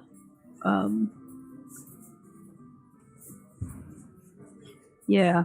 He's been running his territory. I live in it for a while now, and I kind of manage it already. And I've been getting more responsibility lately, and I kind of would rather just take it over. Apparently, he's made some mistakes recently, so it's probably a good time to get him out of there. You guys, did Some we? mistakes recently? Yeah, he didn't go into detail about them. I don't know. Lost some money or something? Did we talk about anything we set out to talk to the Rook about? Absolutely not. I don't think we did. Like we were going to talk to him about ag and the ancient magic items. We were going to talk to him about like 2 other things. We didn't touch on any of that. No, he Yeah, no, that we wanted didn't to know work if he had jobs near the wall, and he didn't. We only got the one job. You guys, And he's right in there. Ag, I apologize. There's a door right here. Do we want to go? You're just popping in? Say hi. No. Sorry to interrupt your day again. Didn't he say he was done with the jobs? Like, he said, is there any more? And he said just the 2 books. Yeah, and we he only the books was the only job offer we got. The only thing we could check on is he interested in Ag's work? But I think probably yes. I think that's easy to answer. We could go do the egg thing on our own and then bring Exactly. it. No.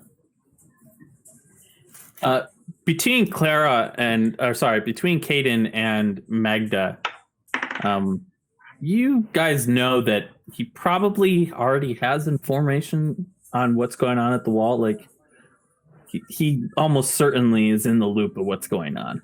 Yeah. Yeah, I don't think any insights about the wall that we have will be new to him unless we want to. I'm not going to. Are you standing outside his place of business talking about this? No, we're miles. No, we're walking. Okay. Just Talking and checking. talking. All right. Just always got to ask that question. Yeah, we booked it.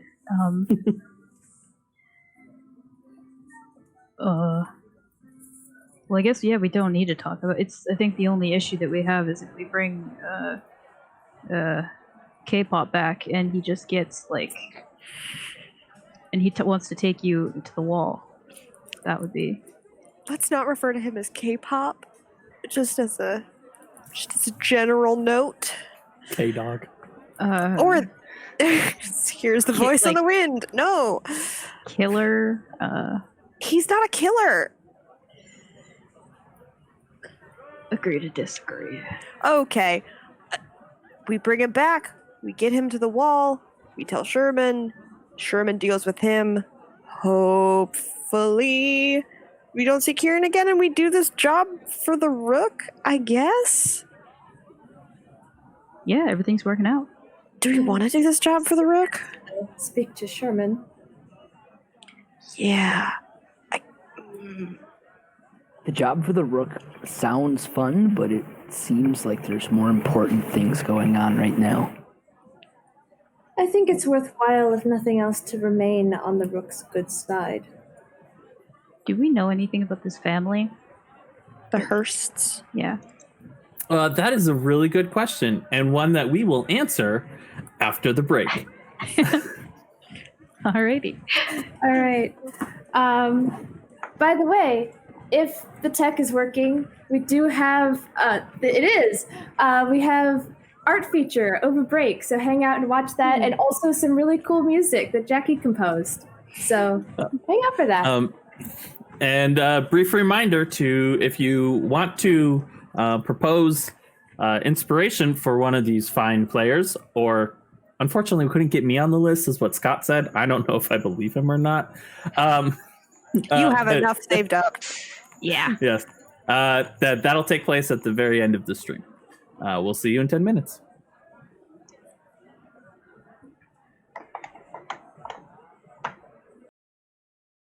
We're not back. Are we back? I'm watching the stream and I'm not seeing us back. No. Boy. Now we're back. Hey, welcome back. So it's kind of funny. We have a 10-minute break, and I warmed up my Thai food so I could eat it really quickly right before we came back, and took a lot longer to get eaten up than I thought. So So now my food's hot and ready. But that's okay, because I have players, and the players are going to RP, I'm certain. I know this is hard for them. Whatever. I'm rambling now. We pick back up with the question, what do you know about the Hearsts? And so for that sounds like it'd be a great place for anybody with history proficiency to give me a history roll. That's me. That's me. Really? Yeah, of course. What, do you think I'm not a historian? I fully believe you. Oh, sorry. I'm on private GM. Oh.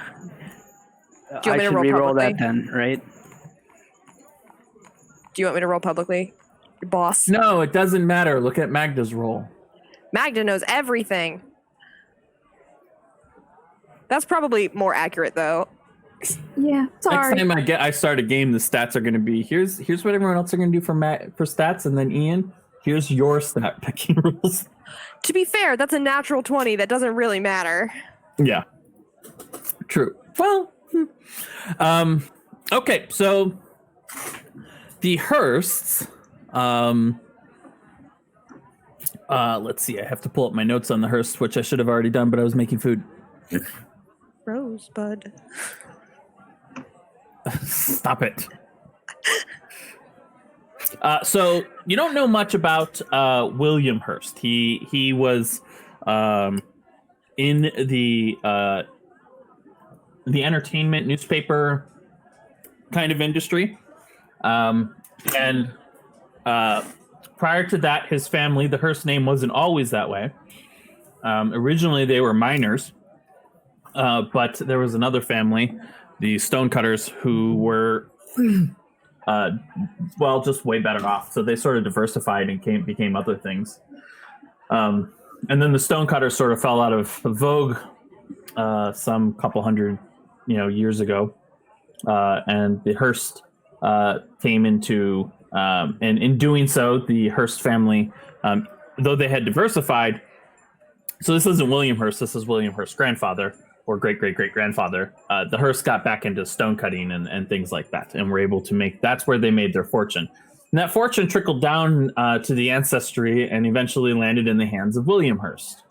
William Hearst had several children. Let's see. Eliza and someone else. No. So the great-great-great-grandfather had several children, or the great-grandfather, George. He had Phoebe, Austin, and Hearst, William Hearst. Phoebe, Austin, and William Hearst. And then each of them had their own kids. Misty Hearst Leperi, John Hearst, and Eliza Hearst. So of the Hearst family, where they're at right now, Eliza has fallen on hard times. Her father, William, ran the family fortune into the ground, could not adapt with the magical changing times, and tried to maintain his empire and was unable to do so, and drank himself to death. As such, she is currently fending off creditors and is having the estate sale soon. This is something, Magda, you probably would have known about coming up, just because you know the happenings of the rich and famous. John Hearst, you probably have met him in person. He's doing quite well for himself. His father became the leader of the entertainment industry and brought the casual fighting pits up to top-tier entertainment. Even branching off into both theater and he is well known for his support of public works, such as museums. So much so that he has his own private museum. You've probably been there for a party or something along those lines. I'm actually going to say you probably know John Hearst, like on a face-to-face level. I can't hear you if you're talking. Sorry, I was muted because I was eating. So I've met him. Yes, you've met him, and yeah, so you met him. And then Misty Hearst. Misty Hearst, there's not a whole lot known about her. She sort of sticks to herself, and is one of the kids that stays out of the limelight. And as such, you don't know a ton. She has a family home, just like everybody else, a large property, in which she basically stays. It's not known exactly what she does with her money. but she seems to have enough to live off of, and her dad was also a very quiet and reserved person, and it just continued the trend downward. Or rather, I think that was her mom. Yeah, Phoebe was, kind of continued the trend downward. And the only thing you do know about Misty is that she used to have 2 siblings, but each one of them died. One of her siblings died in a carriage accident, and one of them died when trying to free climb the cliffs of their estate and fell and perished to his death. So that is the Hearst family. And so, with my nat 1, I pick up on most of that. So with your nat 1, as you think about it, William Hearst is still alive. You've probably met him. You had coffee with him a couple times, and you're not sure why his books, because you're not sure they can even read. Hearst family, I know a little bit about them. I can't think of why the Rook would be interested, though. I mean, William, he seems like a good guy. Heard. Are you perhaps thinking of another Hearst family? Family of goblins. You know, the Goblin family. No, this is one of the no. They're all dwarfs, by the way. I forgot to mention. Right. Okay. Yeah. No. This is a dwarf family. Is there anything I would know that could give me a hint as to why the Rook is after these books? No, you have no idea why the Rook would want these books. We've never even heard of them. Right. Okay. And he said their genealogies, like so-and-so begat so-and-so begat so-and-so. Yeah, exactly. Well, I was just curious of I don't know, the relationship with the Stonecutter family, or what kind of, how far back do these records go? I mean, I'm familiar with old families with old family records. You are, and that should, yeah, and that in and of itself raises an eyebrow. You've never heard of these books, or anything like that. But this is an old family. This family goes all the way back to the war. Mm-hmm. So basically, your family's probably mingled back in the day. Yeah, for sure. Okay. I don't know why he wants the books. I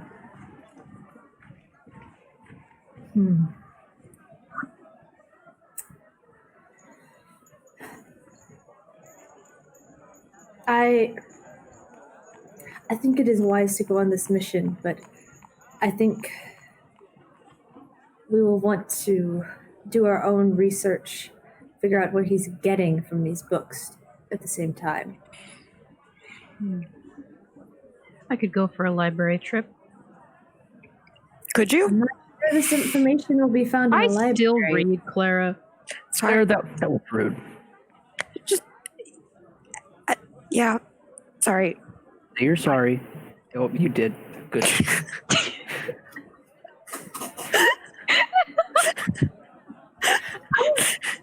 I'm glad the three of you seem to be getting along better now. Yes. We had a lot of radical honesty. Yeah. That's good. Do you know anything about the Shadar Kai people? Do I know anything about the Shadar Kai? Do any of us? You guys are spouting information like fountains, so I might as well ask. Roll me history checks, but be aware the DC is very high. Yeah, I'll just pop out another 25. Come on. 19! Nope. Okay. 19? Oh, should I? I'll roll one. What the fuck? You have proficiency. I don't, so ignore that. I don't have proficiency. Yeah. Clara, let's see. Heard, you know about them only in so much as they've started popping up on street corners. They wear this tan garment that is supposed to be representative of the wall. And currently, all the preachers on the street corners have a rip in their shoulders, in the garments, and they're preaching about how the people have failed in their duty to protect the wall and cure the curse. And now the gods are withdrawing their power as they warned they would. That's what Herd knows about them. Definitely what's happening. And then Magda. So Clara, you know that they are a relatively quiet organization that is one that likes to research, not like they pursue knowledge, but specifically only when it has to do with the wall or the gods. Like they are supposed to be the absolute authorities in this, but they're not clerical. Like they are not clerics that worship the gods. They are protectors of the old ways, And so they claim to have books going all the way back to the creation of the wall, including ones by the inventor of the wall themselves. And you've probably run into issues by either having attempted to reach out to them, if you have, just to say, hey, I'd like to look in your library, and gotten rebuffed. They don't let people come and peruse the library for the sake of doing so. You can ask them questions and they will tell you what the books say, that kind of thing. And Magda, you know somewhere in between those two. Okay. Probably, ancient organization that has to do with something with the wall, but and you've seen them popping up a little bit, but you don't know anybody in the organization. They're very secretive. I would probably relay some of that back to Olivia, just as like, encyclopedia, here you go. Claire's not super fond of them. Why do you ask? The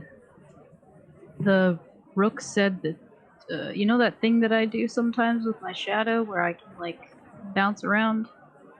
He said that that's something only they do. He asked how many years I spent teaching with them, and I was like, the fuck, man? And he was like, yeah, it's a thing. It's a really secretive technique. They don't tell that many people. I was like, I didn't hear about it, so. Interesting. Okay. Yeah, no, it doesn't really have anything to do with that. It's just, he said it could be passed down by, family or something, so I'm starting to, wonder. Are you? You think that maybe... You know your father, maybe? Maybe. I mean, that's the only other family that it could be. So why couldn't... what if it was your mother? She doesn't seem like the shadowy organization religious type. Yeah, it's monks. I don't think that's her. She got into religion for a week and then dropped it, so... Yeah, she had that, face. That was weird. Yeah. Is there a guy behind that? I think so, yeah. There was a church cleric, a couple times with him. Yeah. Anyway. Some cleric. Yeah. Oh, nice guy, though. Super great. Breakup was really tough. Yeah, that was a tough week. Anyway, yeah. So I might want to go to the library and look at some stuff. I guess I wouldn't find much about them that you haven't already told me. No, they have their own libraries and they don't like outsiders. But maybe you're not an outsider. Yeah, they might be more willing to talk to you if you're related to them somehow. Well, it's not super relevant to what we're doing right now, so I don't want to stop the train, but we got stuff to do. What are we gonna do? Are we going for these books now, or are we gonna, I mean, I'm gonna get Kieran back because there's a time limit. Oh yeah. we need to decide what we're going to do with him. Are Oh, we for certain sending him to Sherman? And if that's the case, we need to inform Sherman. Yes. I would say put Kieran on Sherman's radar. We let Kieran deal with whatever that means and also get to the wall or not. When you say put him on his radar, you mean tell Sherman that he's around and he definitely might know something about his sister, as he would already probably presume? Yeah, I may have already dropped the hint that, that Kieran okay. wasn't telling the whole truth about Sherman's sister. So... So you've already planted the seed. Yeah, I was kind of mad. But he doesn't know where Kieran is. I mean, I'm sure he knows he's not around, but... What if we did one of those, like, oh, we'll tell Kieran that the watch said they'll meet him here, and we'll tell Sherman that Kieran said he'd meet him there, and then they both meet, and they're like, oh my god. And he gives them all. We'd have to find a way to do this that removes all possible blame from us. Yeah. Yeah. I'm not sure. I think that anything that's gone underhanded with Sherman has not gone well. Would be my suggestion that we approach Sherman about it. I don't necessarily think that we have to be underhanded about it. I could just say that Kieran was actually, I would really prefer probably not to talk to Sherman. That doesn't go great, or at least not alone. Well, you don't have to do it alone. Are we all right with the possibility that Sherman is either not interested in Kieran directly, or he is unable to get his hands on Kieran, and Kieran goes to the wall anyways? I mean, honestly, as long as Kieran's away from the portal, I don't really mind. As long as he's just gone for a bit. Does he not have the ability to recreate the portal elsewhere? Not unless I tell him how I fixed it. Can you keep the current portal once he's through it? Can you stop him from going back in? Can you do something to the portal? When he's not looking, Sure. I could make it so he has to perhaps get some more azurite powder. Well, if he wanted to make a new one, he'd need another 3,000 gold, right? Yeah, and better math. So you know that trying to shut the portal, like damage it to the point where it's not usable, like you're gonna have to like break up those runes and stuff. Once you put the azurite powder in, like you have created this thing that is very difficult to destroy. That's the entire point of it. And so once you stabilize it, it's like, yeah, let's take the floor up kind of thing. Okay. So kind of like what happened in his I was gonna say, yeah, very similar to that. Well, Sorry, many thoughts happening at once. Yes, definitely need to keep Kieran away from that. So whether it's at the wall or at Sherman's, that's fine. Just need to keep Kieran away from that, or convince him not to use it anymore, which I don't think he's going to necessarily agree to. I think that's implausible. Yes. He has been wanting access to time magic for a while, it seems. Whether that's through Kieran's sister or not. Sherman's sister or not.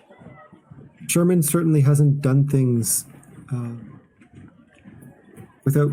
Well, I shouldn't say he hasn't done, but he's known for planning. All of the planning of the Rook stuff has been left to him. I mean, if we approach Sherman, give him information about Kieran, his whereabouts, any additional information that either you want to impart or give someone else to tell him, Sherman may not be able to act on it immediately. He may not want to risk acting on it immediately. It may still end up that perhaps Kieran needs to go to the wall to appease Gleason, that may buy Sherman time if he does want to do something. If not, at the very least, Kieran is away from the portal, and it would give us more time to decide what to do. Admittedly, there is the possibility Kieran may want you to go with him to the wall. Yeah.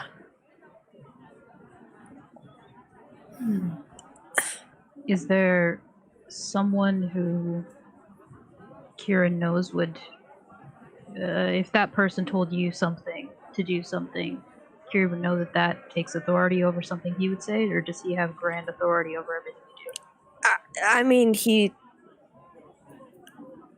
I don't know many people that he would necessarily think has more authority than he does. Could you be a consultant on a watch project or something? You can't go to the wall because you're doing something else? I could try and make excuses. Could you tell him no? Oh yeah, that's a good option. I mean, what about working for the Rook? I mean, then you don't need to lie.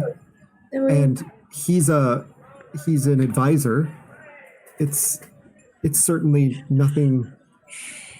It's certainly someone who's above Kieran. Yeah, my worry is if I just tell him no, I will be barred from the house and barred from the time portal that he has access to. I would kind of like to keep my eye on that. Then we need to remove him from the time portal. Which is why I think Caden's plan of tell Sherman, Kieran goes to the wall, Sherman has time to plan. Are we certain that we need the time portal to remain? Do you want to... What do you want... We'd have to destroy a lot of it. That's not impossible, though. No, but we just spent 3,000 gold finishing it. We spent 3,000 gold. Technically, we didn't spend any money. True, I'm spending 3 days of my life finishing it, and it might be everything.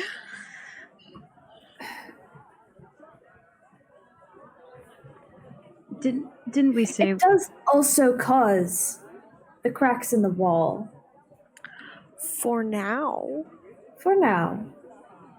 I'm not saying don't take your research. But I'm wondering... There's also the question of... Gleason will want to see results of the research that you used as an excuse to get the azurite powder. If all of that research, say there was an accident and it's all destroyed, but we do get Kieran back, she can't really complain. Fair. All right. And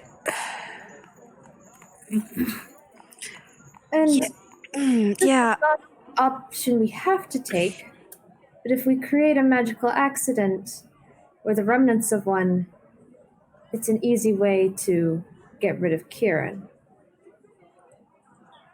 What do you mean? He died in an unfortunate magical accident, and he's no longer a problem.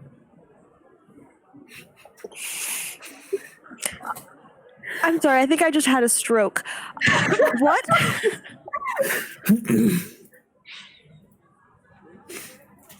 Never mind. We'll talk to Sherman. No, let's not never mind this. Let's strike that. Rewind. I can do that. Were you always planning on killing Kieran? Yes. I thought he was a problem. Just so you know... He's not good for you, and he is clearly destroying the walls. Neither is Sherman, and you're not gonna kill him. What? Sherman's not destroying the walls. And I didn't say never. I've never talked about Sherman. many murders do you plan in a day? So far, I'm only talking about Kieran right now. I don't go around killing people. Like, Just thinking about it. Kieran is a particular problem.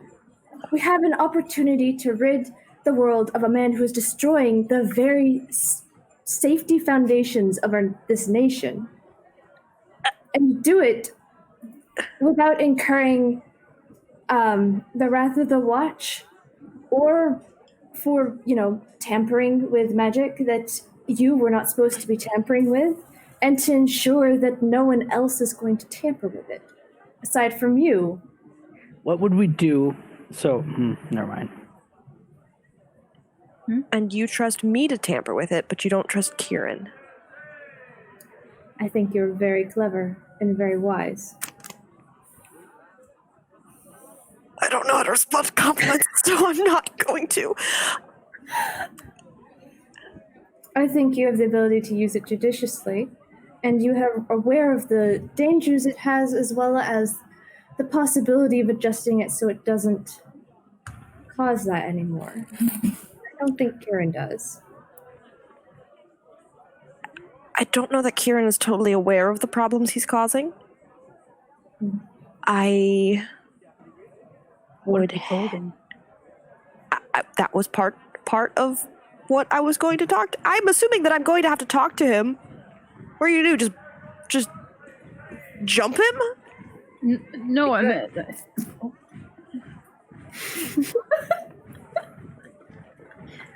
I meant like when he comes out of his portal. I thought we were just gonna say go to the wall, and he was just gonna go because he was needed. I don't know that just telling Kieran to go do a thing is going to mean he's going to go do a thing. We were gonna say that it was like, oh, you're a savior, you're the only one that can help. Yeah, that's exactly how I sound talking to him. Okay.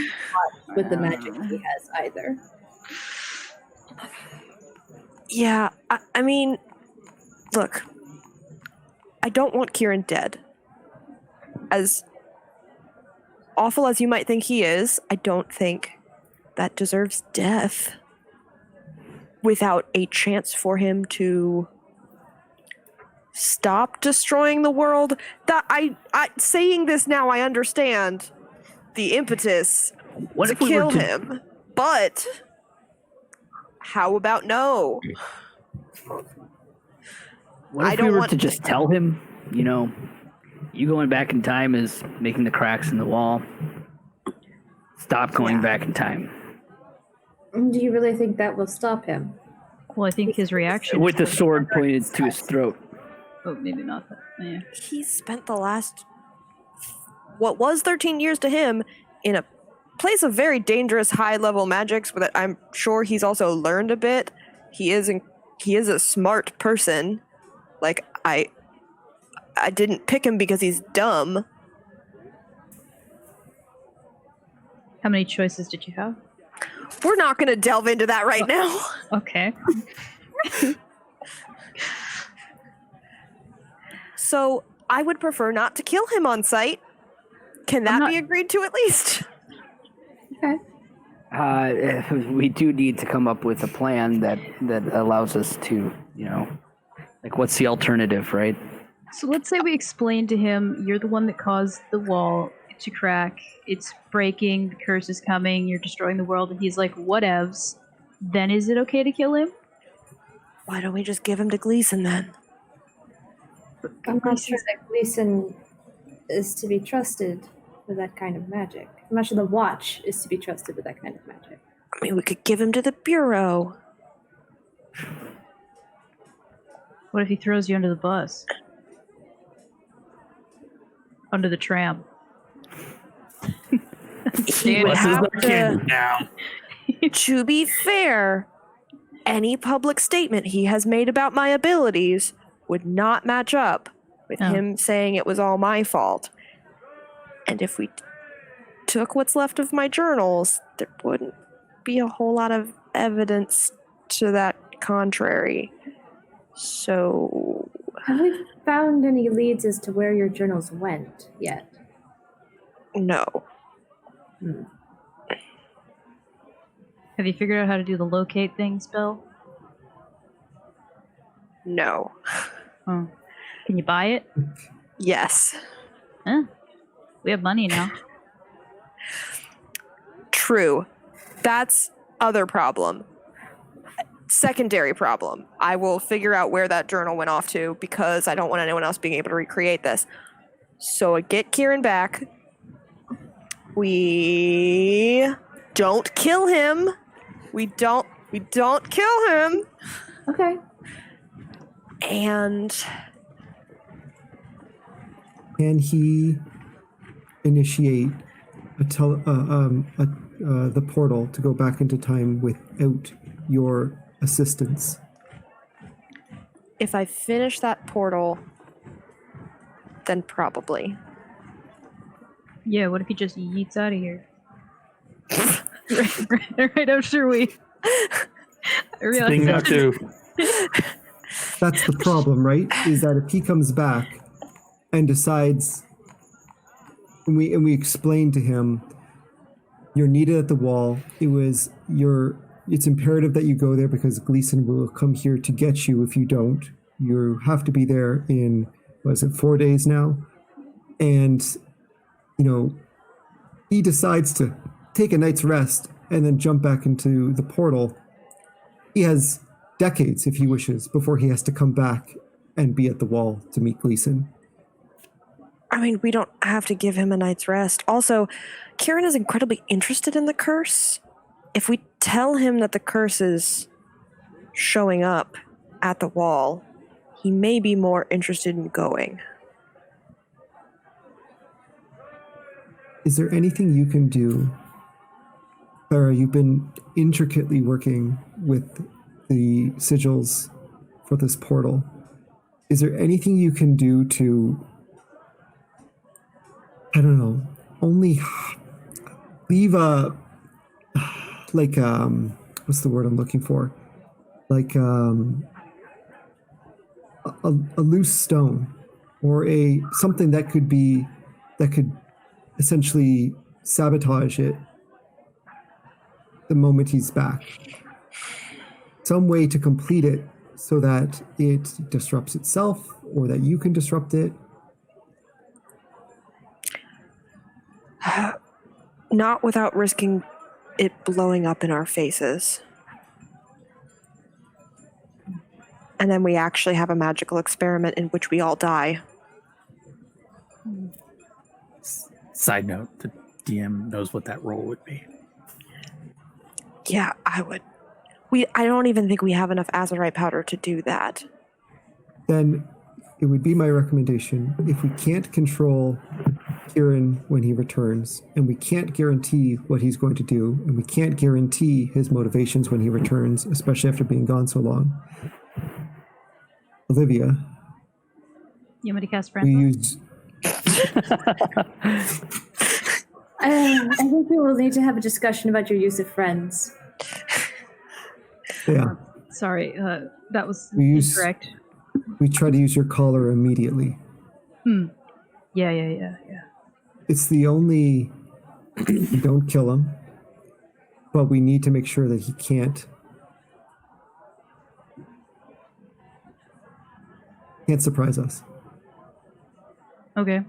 So that collar, just to remind everybody, only stops teleportation stuff.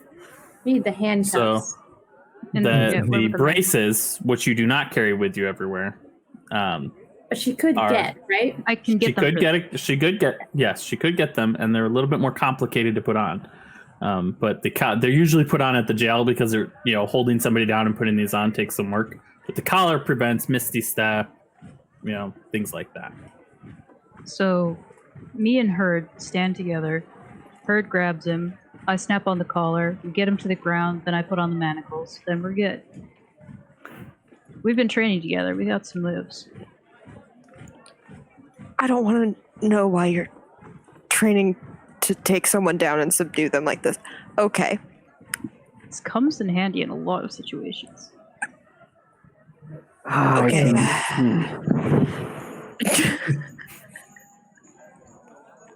Clara, if needed, perhaps you don't need to be part of that. Or perhaps we can have the ruse so that you are subdued elsewhere. Or that you are... I don't know what. I don't know if there's any magical abilities you could impart on us from a distance to assist us in this. But maybe the ruse of you not being a part of this or being tricked into this needs to stand. He knows all my spells. I mean, other than some of what I can do now with time magic. He knows all your first level spells. He knows all my first level spells. My 2 second level. Okay, so us grabbing Kieran and handcuffing him, how is that going to convince him to go to the wall? We're just going to say, you're arrested and off to the wall? Or are we handing him over to Sherman? If he's subdued, we can just drop him off on Sherman's doorstep and be done. If we just gave Sherman the information about what is going on, not all of it, clearly. I'm not telling him about the time portal to go back in time whenever you want. Just that Kieran is expected at the wall in 3 days? 4 days? So maybe we just go to Sherman first. Yes, I think the first thing to do will be to establish, does he even want Kieran Gall? Yeah, that could clear some things up. Yeah. I also need to actually spend time fixing the runes. I've got 3 more? 3? You've done 3 out of the 5. 3 out of the 5. So I've got 2 more to do, which is going to take at least 8 hours. I don't want to go talk to Sherman, so not it. I can speak to him if you would like. I'll go. I mean, Okay. I'm torn between Magda, Clara, what do you want me to do? Do I go to speak with Sherman with you, Magda, or should I assist Clara with the spells? I look at Magda, and Clara was training me in how to help some of the preparation. He was helpful.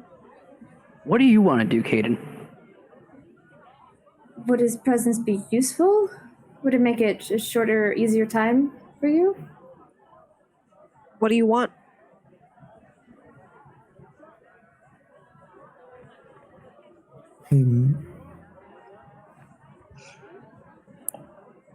I think that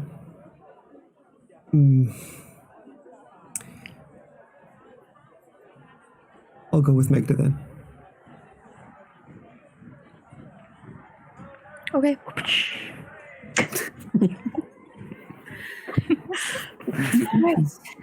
Yeah, I'm fine on my own. It's fine. I mean, you can come with me, Olivia. Oh, yeah. Sure. I'd like to mention something to you, Olivia. Just briefly. It's nothing you did. I will grab her and pull her over to the side. Yeah, I kind of want to poke Caden to the side too. So Bird is like, what? her can come with me. Her can come too. It's not. Her's the only one that's done nothing wrong. Since Olivia hasn't done anything wrong, this is. Listen. I believe that is it Terry, the person that you or live with? I don't know. You mentioned him and that he had a problem with the rook, and I think it was my brother's doing. What? My brother accidentally scammed the rook, and I had to bail him out, and I believe Terry was involved. He mentioned a Terry, and that seems to be a common thread of Terry's getting in trouble with the rook. Well, Terry has a history of being conned by our mother to start, and then I guess now your brother. It doesn't surprise me. Anyways, I wanted to let you know that whatever debt they incurred with the Rook has now been paid off, but it seemed prudent to let you know. If you see a man that looks like me, roughly, ignore him. Just ignore him. Would that be beneficial? Like, He's not worth talking to. I mean, if you say so. I'm planning on trying to take over that territory that's of question. Yeah. I don't. Is talking to somebody like your brother helpful in that, or more detrimental?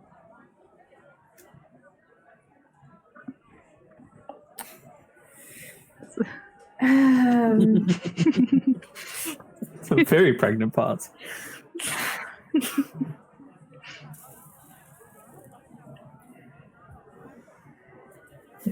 Mikhail only ever talks to me when he needs money, which is very often. When he dives into business ventures and doesn't think them through, in this case, didn't realize he was scamming people on the Rook's turf, and got himself in trouble for it. He could be useful, but I would not trust him very far. Kind of sounds like too very- much effort. He's a smooth talker. If you need someone to get an in with someone or smooth over a disagreement, he's the person. But he's annoying as fuck. Damn it. It's like you'd say something good and then you'd slap me with something worse. Alright, it's I don't like my brother. I will not sugarcoat it. I don't like him. Yeah, I can tell. Thing is, I kind of do need a spokesperson. I'm not great at the talking. Oh god, don't. I'm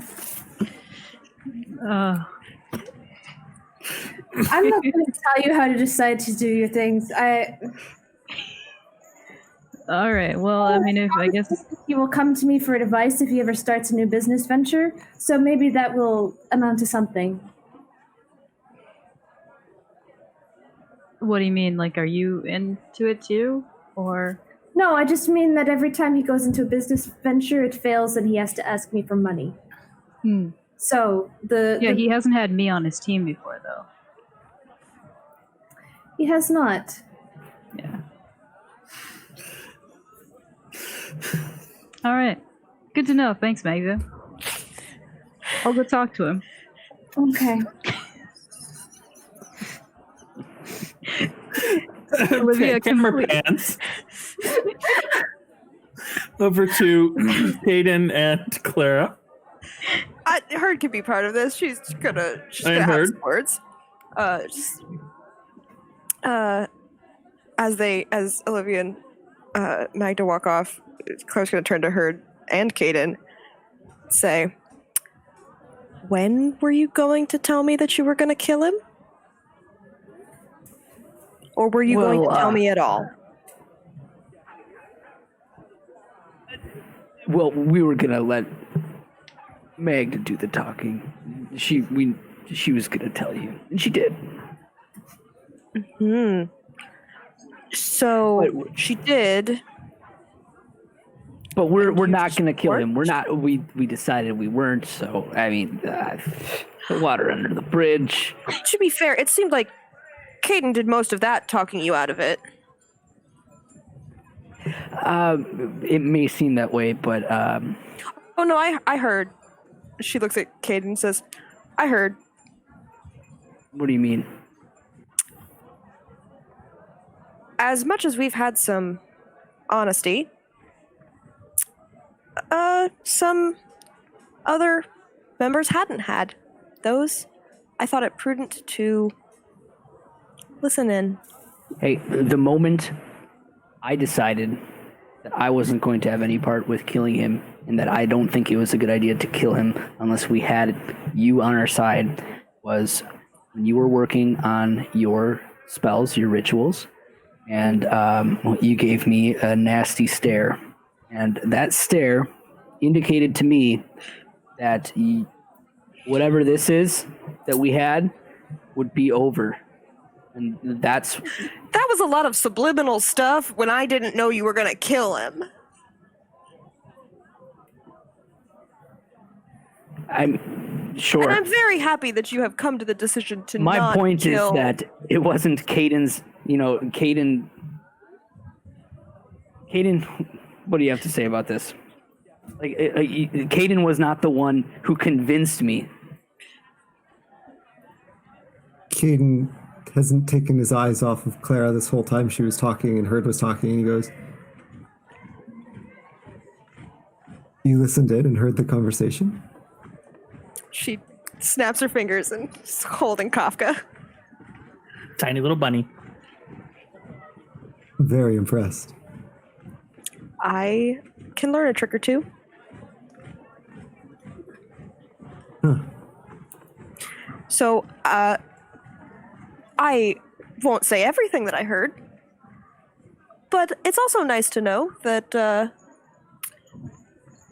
what was being talked when I wasn't around regarding my magic mentor, person, boyfriend, sort of, whatever, Kieran. Mm-hmm. How on earth would it have worked for you to kill him and me not be at all involved or affected by To it? be fair, I don't know how our current plan is ever going to work. That's Magda has fair. a point. If we get rid of Kieran, that solves a lot of issues. That is the most straightforward path, but it's not a path that we can take because there's a connection between you and him. I don't want to see him dead. That's... What else I want with Kieran is quickly becoming none of anyone else's business. You didn't even know about him 2 weeks ago. And I'm regretting it ever since. But considering he might be dead in a few days, if some people hadn't stepped in, or if you hadn't talked to me. Clara, So- I am sorry. I truly am sorry that, that I would consider this. I don't Because mind that you considered it. I mind that you agreed with before our conversation.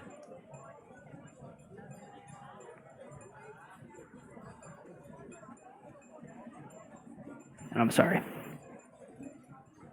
I accept your apology. Please don't kill anyone without talking to me. I am fairly good at not killing anyone. But, I'll keep that in mind. Thank you. Let it be noted that I never killed anyone without talking to you. Yes, You know- let's keep that standing. You took a perceived weakness, not particularly stealthy, and you used a strength. That was very impressed. I can learn new tricks. It's kind of my thing. Also, Caden.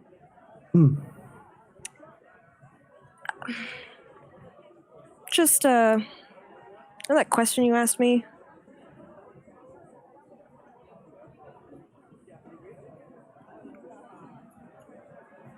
We should get back and see what they need. Gonna walk away. Go back to Magda. Looking at her like, What question did he ask you? we had a moment. There was a whole, character development, and it just... What are you whispering about? Are they back? Oh, are you back? I walk over to you. So, Yeah. what are you guys doing? Are you going back to finish the circle? I'm going to go back with Olivia to finish the circle. Okay. And they're going to go talk to Sherman. Yeah. Okay. Well, it's evening, so you're not going to get the whole of Sherman tonight. You're not going to be able to work on the circle tonight anyway. Actually, no. You probably have another 4 hours in you because you can get 8 in a day, so you can work on it. You might be able to find Sherman. I just realized it's like 9 o'clock, so it's really not that late. So we'll do you first, Clara. Okay. Olivia, are you helping her at all, or is it? Clara. Yes. Do you need me to like do stuff, or if I grabbed some books and like read, is that, or do you need? Just I think being around just in case for like magical explosion nonsense. If you wanted to collect up at least some of my journals, so we could probably take them out of here if we need to. But you could check Kieran's library for more information on the Shadow Kai. Okay. Yeah, I think I'm gonna do that. Just if you hear a boom, run. Sounds good. How long are we're gonna be there for like 4 hours, right? Yeah, it's gonna take me about 4 hours. That's been the way of things. Okay. Can we just quickly run down to Terry's territory? I need to make sure everything's okay there, considering some of that stuff that's happened. I mean, you That can is go. literally the other side of town. Oh yeah, sure. I mean, if Never you mind. wanna That's go- not running by. Okay. If you want to go talk to Terry, I can do this. Just I'd rather you not come back to a house on fire. Okay, I'll just come with you then. Yeah, it's fine. Maybe Terry in the morning? Yeah, sure. He Okay. probably won't ruin everything by then. I mean, he's managed it for how many years? And he's had so many fuck ups. Yeah, it was mostly me, but Yeah, and I mean, he's drunk most of the time. What is he going to do? I don't. Yeah, it's probably fine. All right, let's head back. Okay. Yeah. All right. we can go back and do So give me, as you sit down to work on another section, give me an Arcana check. The DC is still 20. I'm going to use my inspiration. I thought you did that already. Did I do that for already? a history My check up brain has been weird. above. Did I? Yeah, you did. You used it Cool. for Okay, something then I'll up just do a above. straight roll. I don't remember what happened 3 hours ago. Okay. And Arcana. Ugh. I'll Okay. help, I guess. Or no, you're. You can't. No, you're not helping because are you turning back time or are you taking the 19? I'm going to turn back time. Okay. You have to take the new one, remember?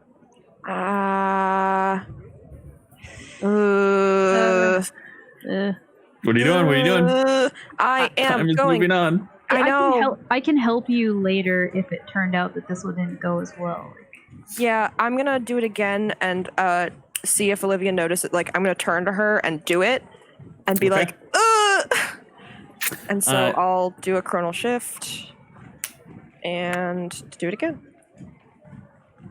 And maybe I'll do a chronal shift and be like, Olivia, like reaching for her as she Yeah. finishes this. Olivia had been sitting in the room. She like set up some pillows and was looking through some books, and then she saw like chaos and just kind of like, oh, through the book. What is going on?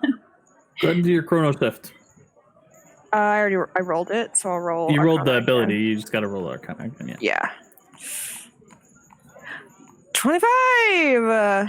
Yeah. Okay. Nice. So, as she calls up Olivia, time just seems to slow, and you watch as there's all these threads of energy linking something, golden, green, and blues and purples spring out, and she looks at them and takes a couple of them and moves them, bundles of them around, and then time just starts back up again, and she's happy with the result. However, Clara, as you are sitting there working on this section, You slow time down. You step into the flow of time and realize where you made not major errors. 19 is barely off from 20, just tiny little errors. And you begin to move things around to fix it. You grab some clumps and just shift them. An understanding washes over you of this circle. This particular section is talking about the anchor of this point in time, so that way somebody who goes can come back. And as you're sitting there in this flow of time, you look at the whole picture, as you were taught to do for like repairing things. You see the whole spell, and you realize that unless you can turn this circle on, because you can see time, you can step in, but if you don't see the flow of time, there's no turning the circle on. Originally or ever? Yeah. Claire's gonna, whenever she comes back in from time, just look at Olivia and go, "Good news, thank you," and hug her. As you think about that circle, like the original turning on of it, the accident, he couldn't have turned it on without knowing how to do time magic. Ever.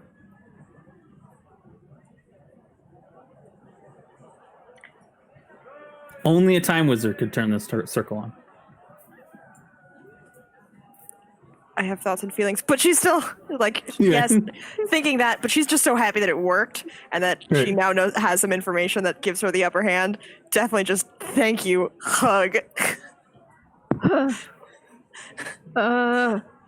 Good job untangling those.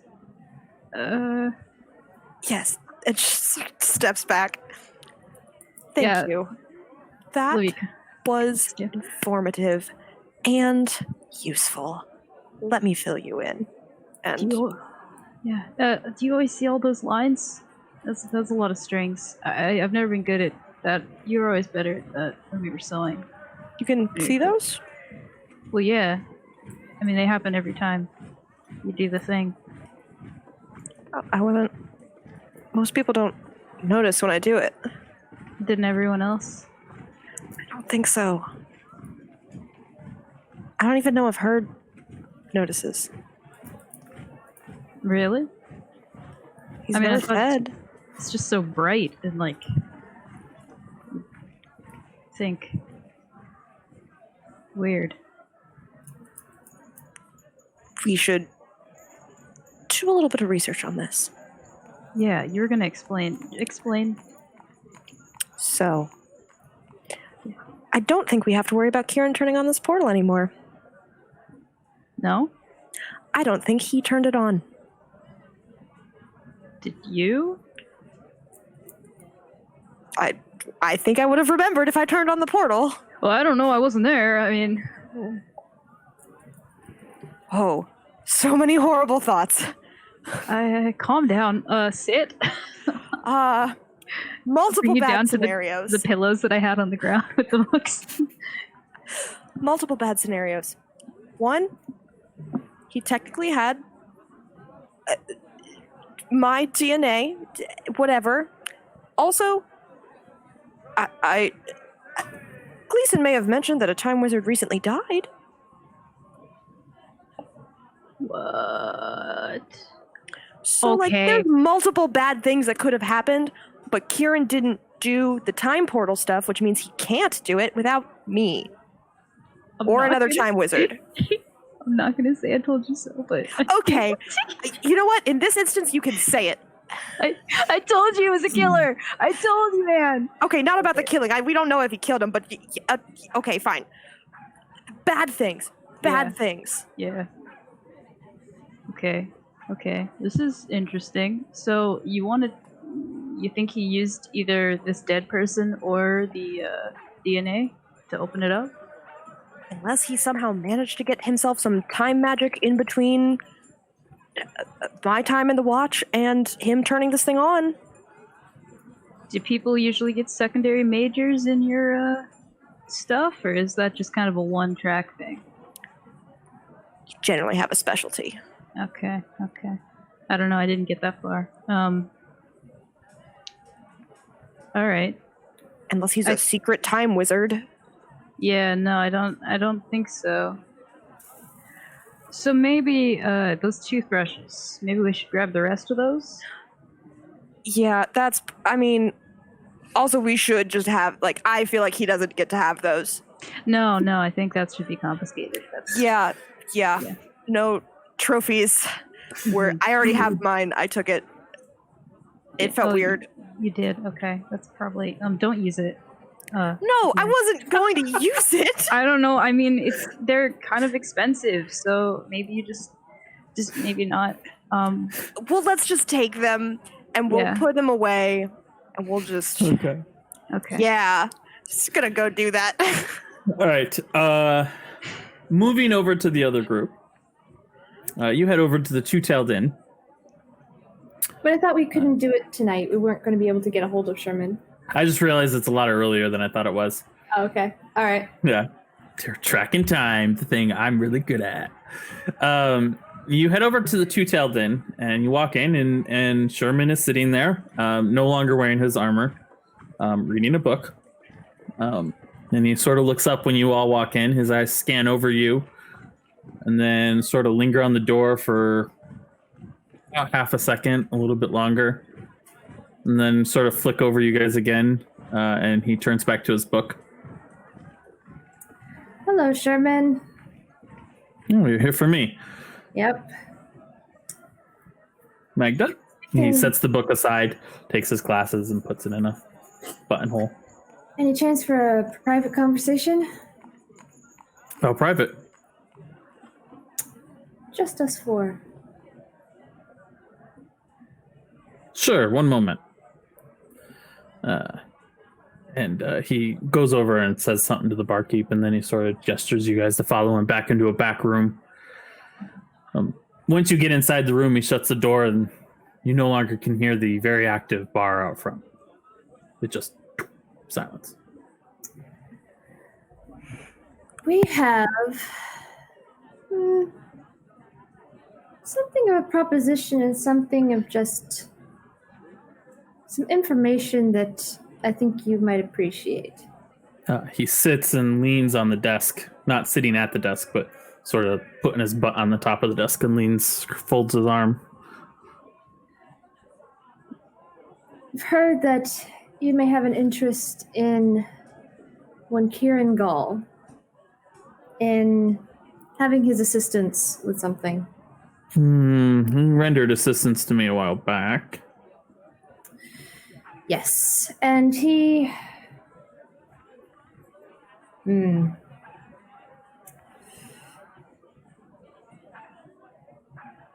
He's disappeared for a time, but we know how to get him back. And, we'd like to stop him from doing the things he's doing. What does that have to do with me? Would you like Kieran Gall's help again? He gave me all the help he could give me. Did he? But it was beyond him. Claire believes that it may not have been. That he may have been able to offer more and decided not to. She didn't say anything to that effect when I talked to her last. She said she was surprised that he would admit failure, but I mean, no disrespect, but I was going to continue asking him until he either admitted failure or solved the problem. So I can understand why he would tell me he couldn't do it to make me go away. But for a man like that to say he couldn't do it to make me go away, he must not really have been able to do it. Unless he had some other reason for not wanting to do it. I don't know. What are you hinting at? You're dancing around something. Where's Clara? Why isn't she here explaining this? She's trying to figure out how to get him back. Where'd he go? That's not pertinent information. But Kieran Gall is supposed to be at the wall in 3 days. And we were wondering if he might be of more interest to you, or more use to you. The only use I have is if he knows where my sister went.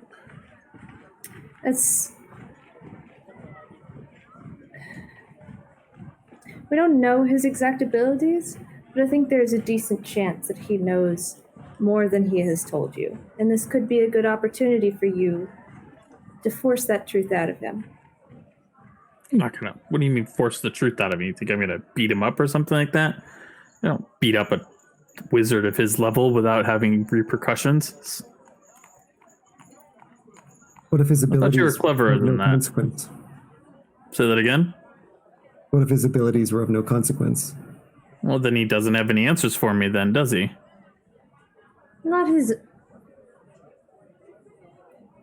He still has his mind.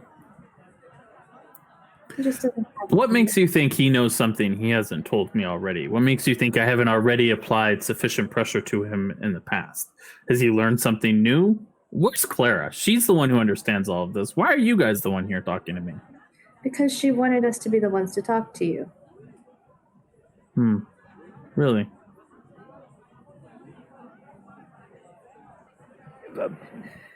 Listen, Sherman, if you're not interested in speaking to Kieran Gall again, then that is fine, and we will go.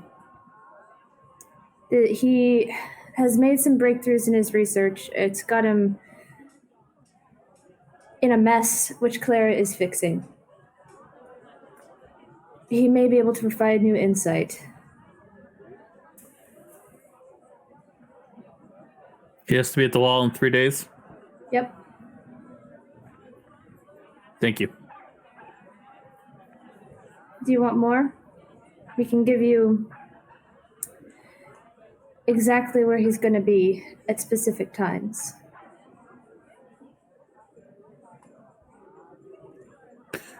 No, I think I'll take care of this one myself. All right.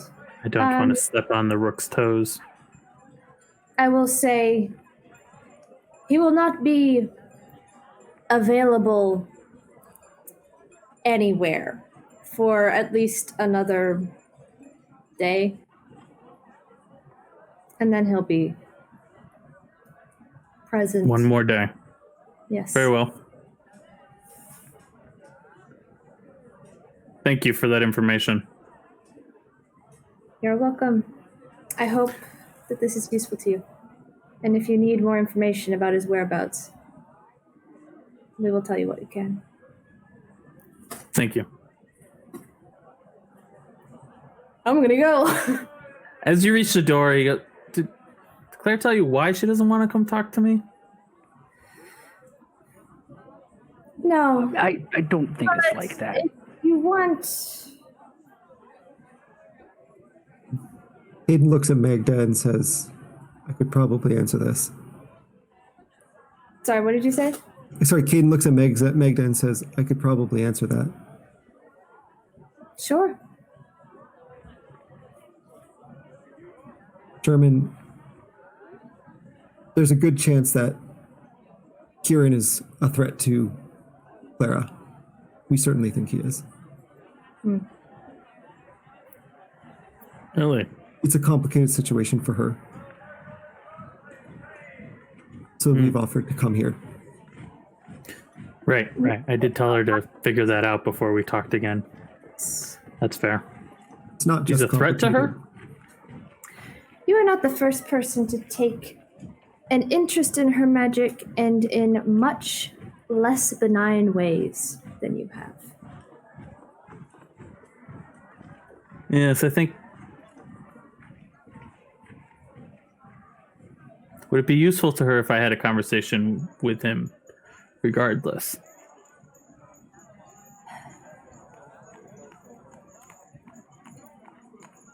I will ask her.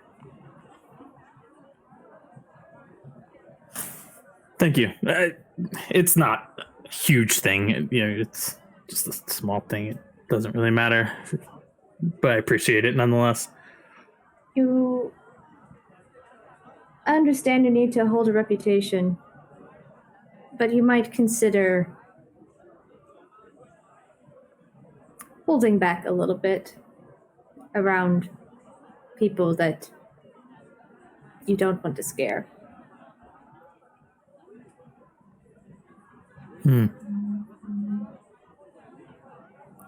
Thank you. Good night. And good night. You had something more? Good night.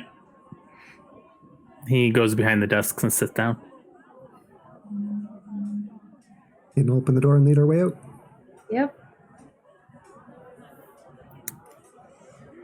With that out of the way, with one more session, with the powder before the ceremony to bring Kieran Gall starts, with plots having been thickened, we are going to end our session there.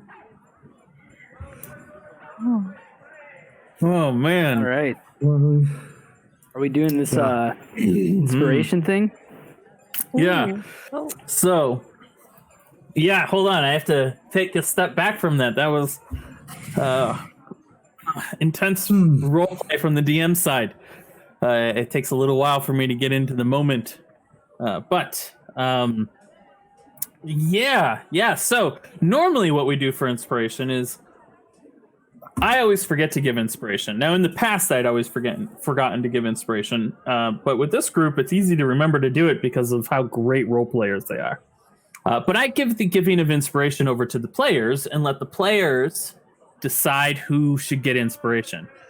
Surprisingly to no one, they decide everyone should get inspiration. But I require them to have a moment, a real reason to give inspiration. So they can't be like, because Clara did time magic, inspiration for that. Well, that's what Clara does. There's no inspiration for that. But we decided, just for the fun of it, because we enjoyed the interaction we had with everybody in the Twitch stream last week, we thoroughly enjoyed that. We said we want more of that as players. And so we decided to let the Twitch stream nominate somebody for the Twitch's inspiration. Now, it's not anything special. It's not any more important inspiration. We might decide to do that later. But it's just the one that the Twitch stream believes is the one that should get inspiration. Now, the only thing, I didn't tell the players this, the only thing I will do is say that if they're capable of tracking it on their sheet, I'll allow this inspiration to stack. So if you already have inspiration and the Twitch votes you as getting the Twitch inspiration, then you can keep it and you'll have 2 inspirations to spend at some point. So, Twitch, who do you think should get the inspiration? Now, you can talk amongst yourself as ideas, but our tech guy, Scott, who is in charge of all things Twitch and YouTube, is going to post a poll in a little bit, giving you guys an opportunity to vote. Normally what we do is I go through each one of the players and say, who do you want to nominate for inspiration? But this time, yes, Kelsey Faye, you can nominate more than one person. So have at it. Who do you think should have inspiration and for what moment? We wait to hear from you. I don't know how to end this sentence. So I can start a poll at any time that will allow you to pick someone. You can use channel points if you've been part of our stream to vote more than once as well. So we could just start that poll and let it run for a minute and go. Yeah, go ahead and do that. Okay. Talks amongst yourselves. So I'll let it go for 1 minute, and the poll is starting now. Or it should. There was a conversation for brother. I 100% agree. That conversation, I sat down with Magda or Ian and went, "What are you doing? Why were you not there?" And we had to figure out who her brother was. I cannot wait for him to appear more. If you're looking for it, it's at the top of the chat window. You should see an option for giving inspiration. Ooh, we can vote. We can vote as well. You can. Can we throw it off? Well, apparently Magda's in the lead, but Olivia's the close second. But 20 seconds left. Yeah. Cast your votes. Yeah, we might want to run that for a couple minutes if it's more than the option. Next there we time, go. do it longer. Yeah. But this is our first time trying. I did love Claire's. Clara is getting a lot. I was waiting for Claire to do a high enough roll. No, looks like Magda takes home the first award. Okay. Whoa, that was a big donation. 800 channel points. from Jackie as well there. Oh yeah, I rigged it. That's very well. I haven't spent any channel points ever. Yo, I got 17K. Just wait. Yeah, the poll. The poll is actually at the top of the. It was at the top of the stream. It says "Give some inspiration." You click that, and the poll opens up. We'll explain that a little bit better. Maybe do a GIF or something up that we'll post. Yeah. So Magda, you get the channel's inspiration. If you do not have inspiration already, I think you spent it, right? I have it marked. I didn't use any this session. Okay, then track somewhere that you have 2 inspirations for next session. You know, maybe if you bring Kieran Gull back, there'll be some roles necessary for that require some inspiration. That moment as a DM, I was talking to Scott earlier. Are you prepared for Kieran Gull coming back? I was prepared about 2 months ago. Lots of roleplay. Lots of roleplay. Yeah, you got in on this time. Yes, I did. But who does not have inspiration in the group? Who spent theirs this week? I spent mine last week. Olivia? Did we not give you some? Scott. I don't think you know what? I can't access Boundary, so I have no idea.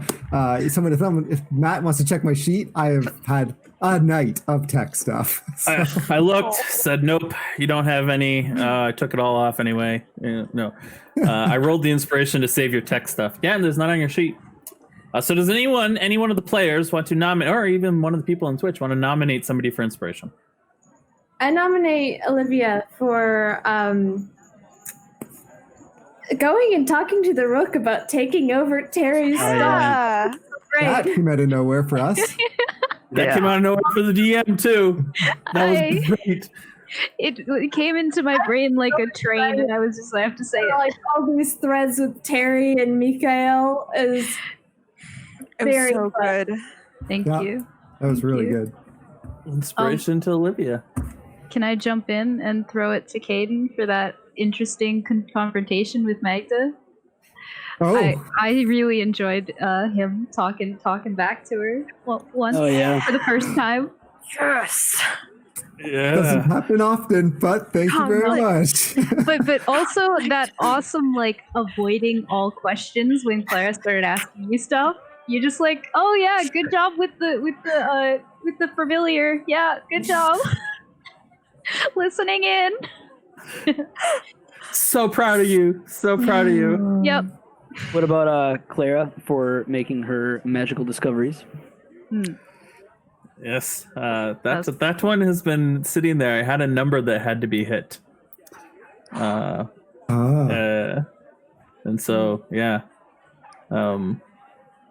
had 5 chances to hit that number, and I was really glad. I was like, do I give it to her if she doesn't hit it as DM? So I'm glad you hit the number. I'm really glad I re-rolled that. I was like, ugh.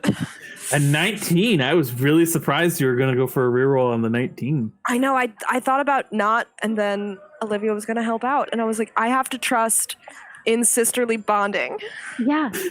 Trust in the heart of the cards. Personally, in my headcanon, I'm thinking that Olivia helped out a little bit with that one. So that's why. It's possible you haven't fully explored what that echo is. Yeah, maybe the echo slipped in and helped.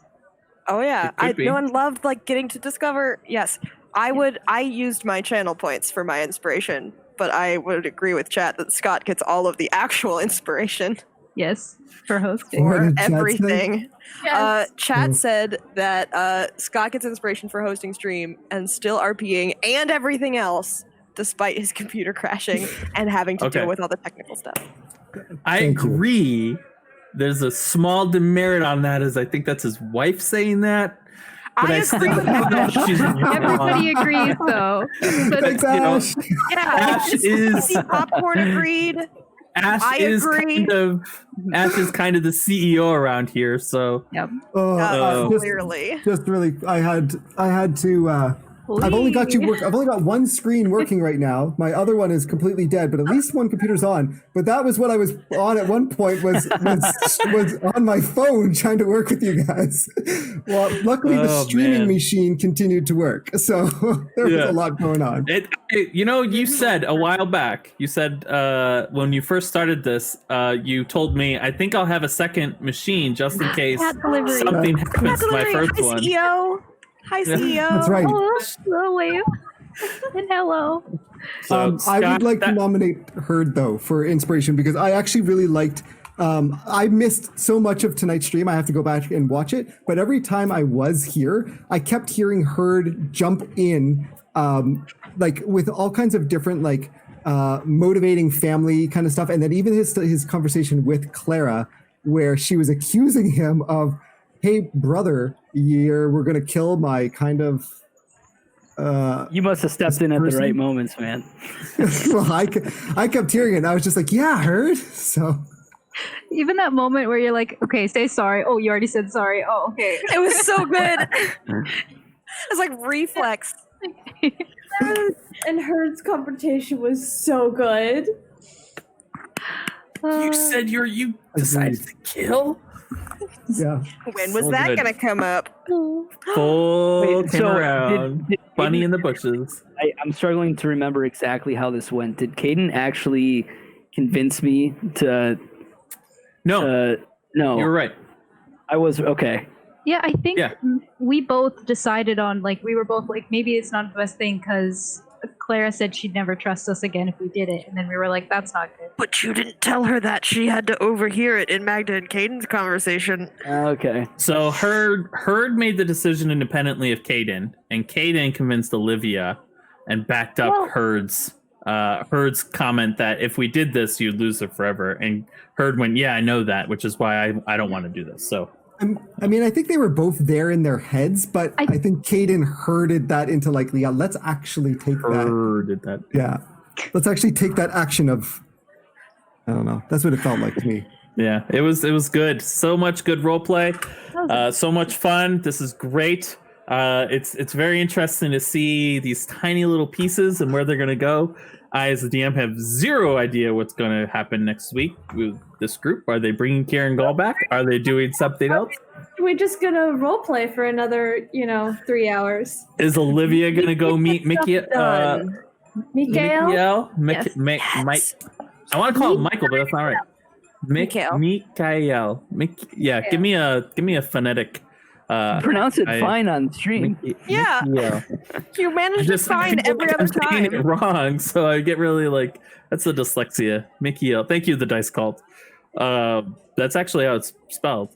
But yes, Olivia's gonna find somebody in him. She's planning on checking in. Mikiel. See if he's there. Mm-hmm. Yep, that'll be interesting to see what that looks like.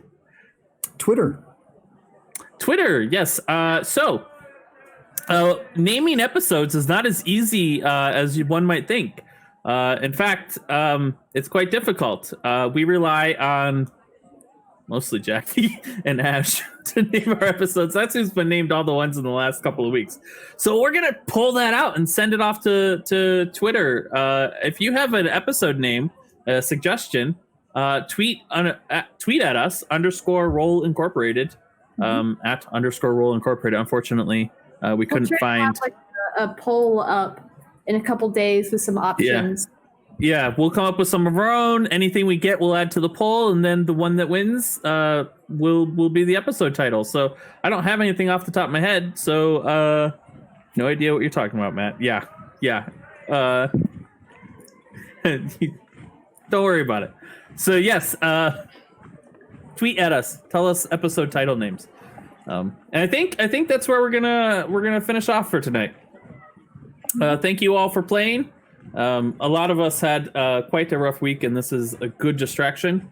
As a matter of fact, given 2020, there's a lot of people who probably also had a rough week that give them a call, not just to say how you're doing, but give them a call and tell them you wanted to hear their voice. They'd probably like that. What happened to my bracelet? Oh, there it is. Squirrel. Yeah, give somebody a call. I could have used one this week, so that means you probably know somebody could have used one. Give somebody a hug.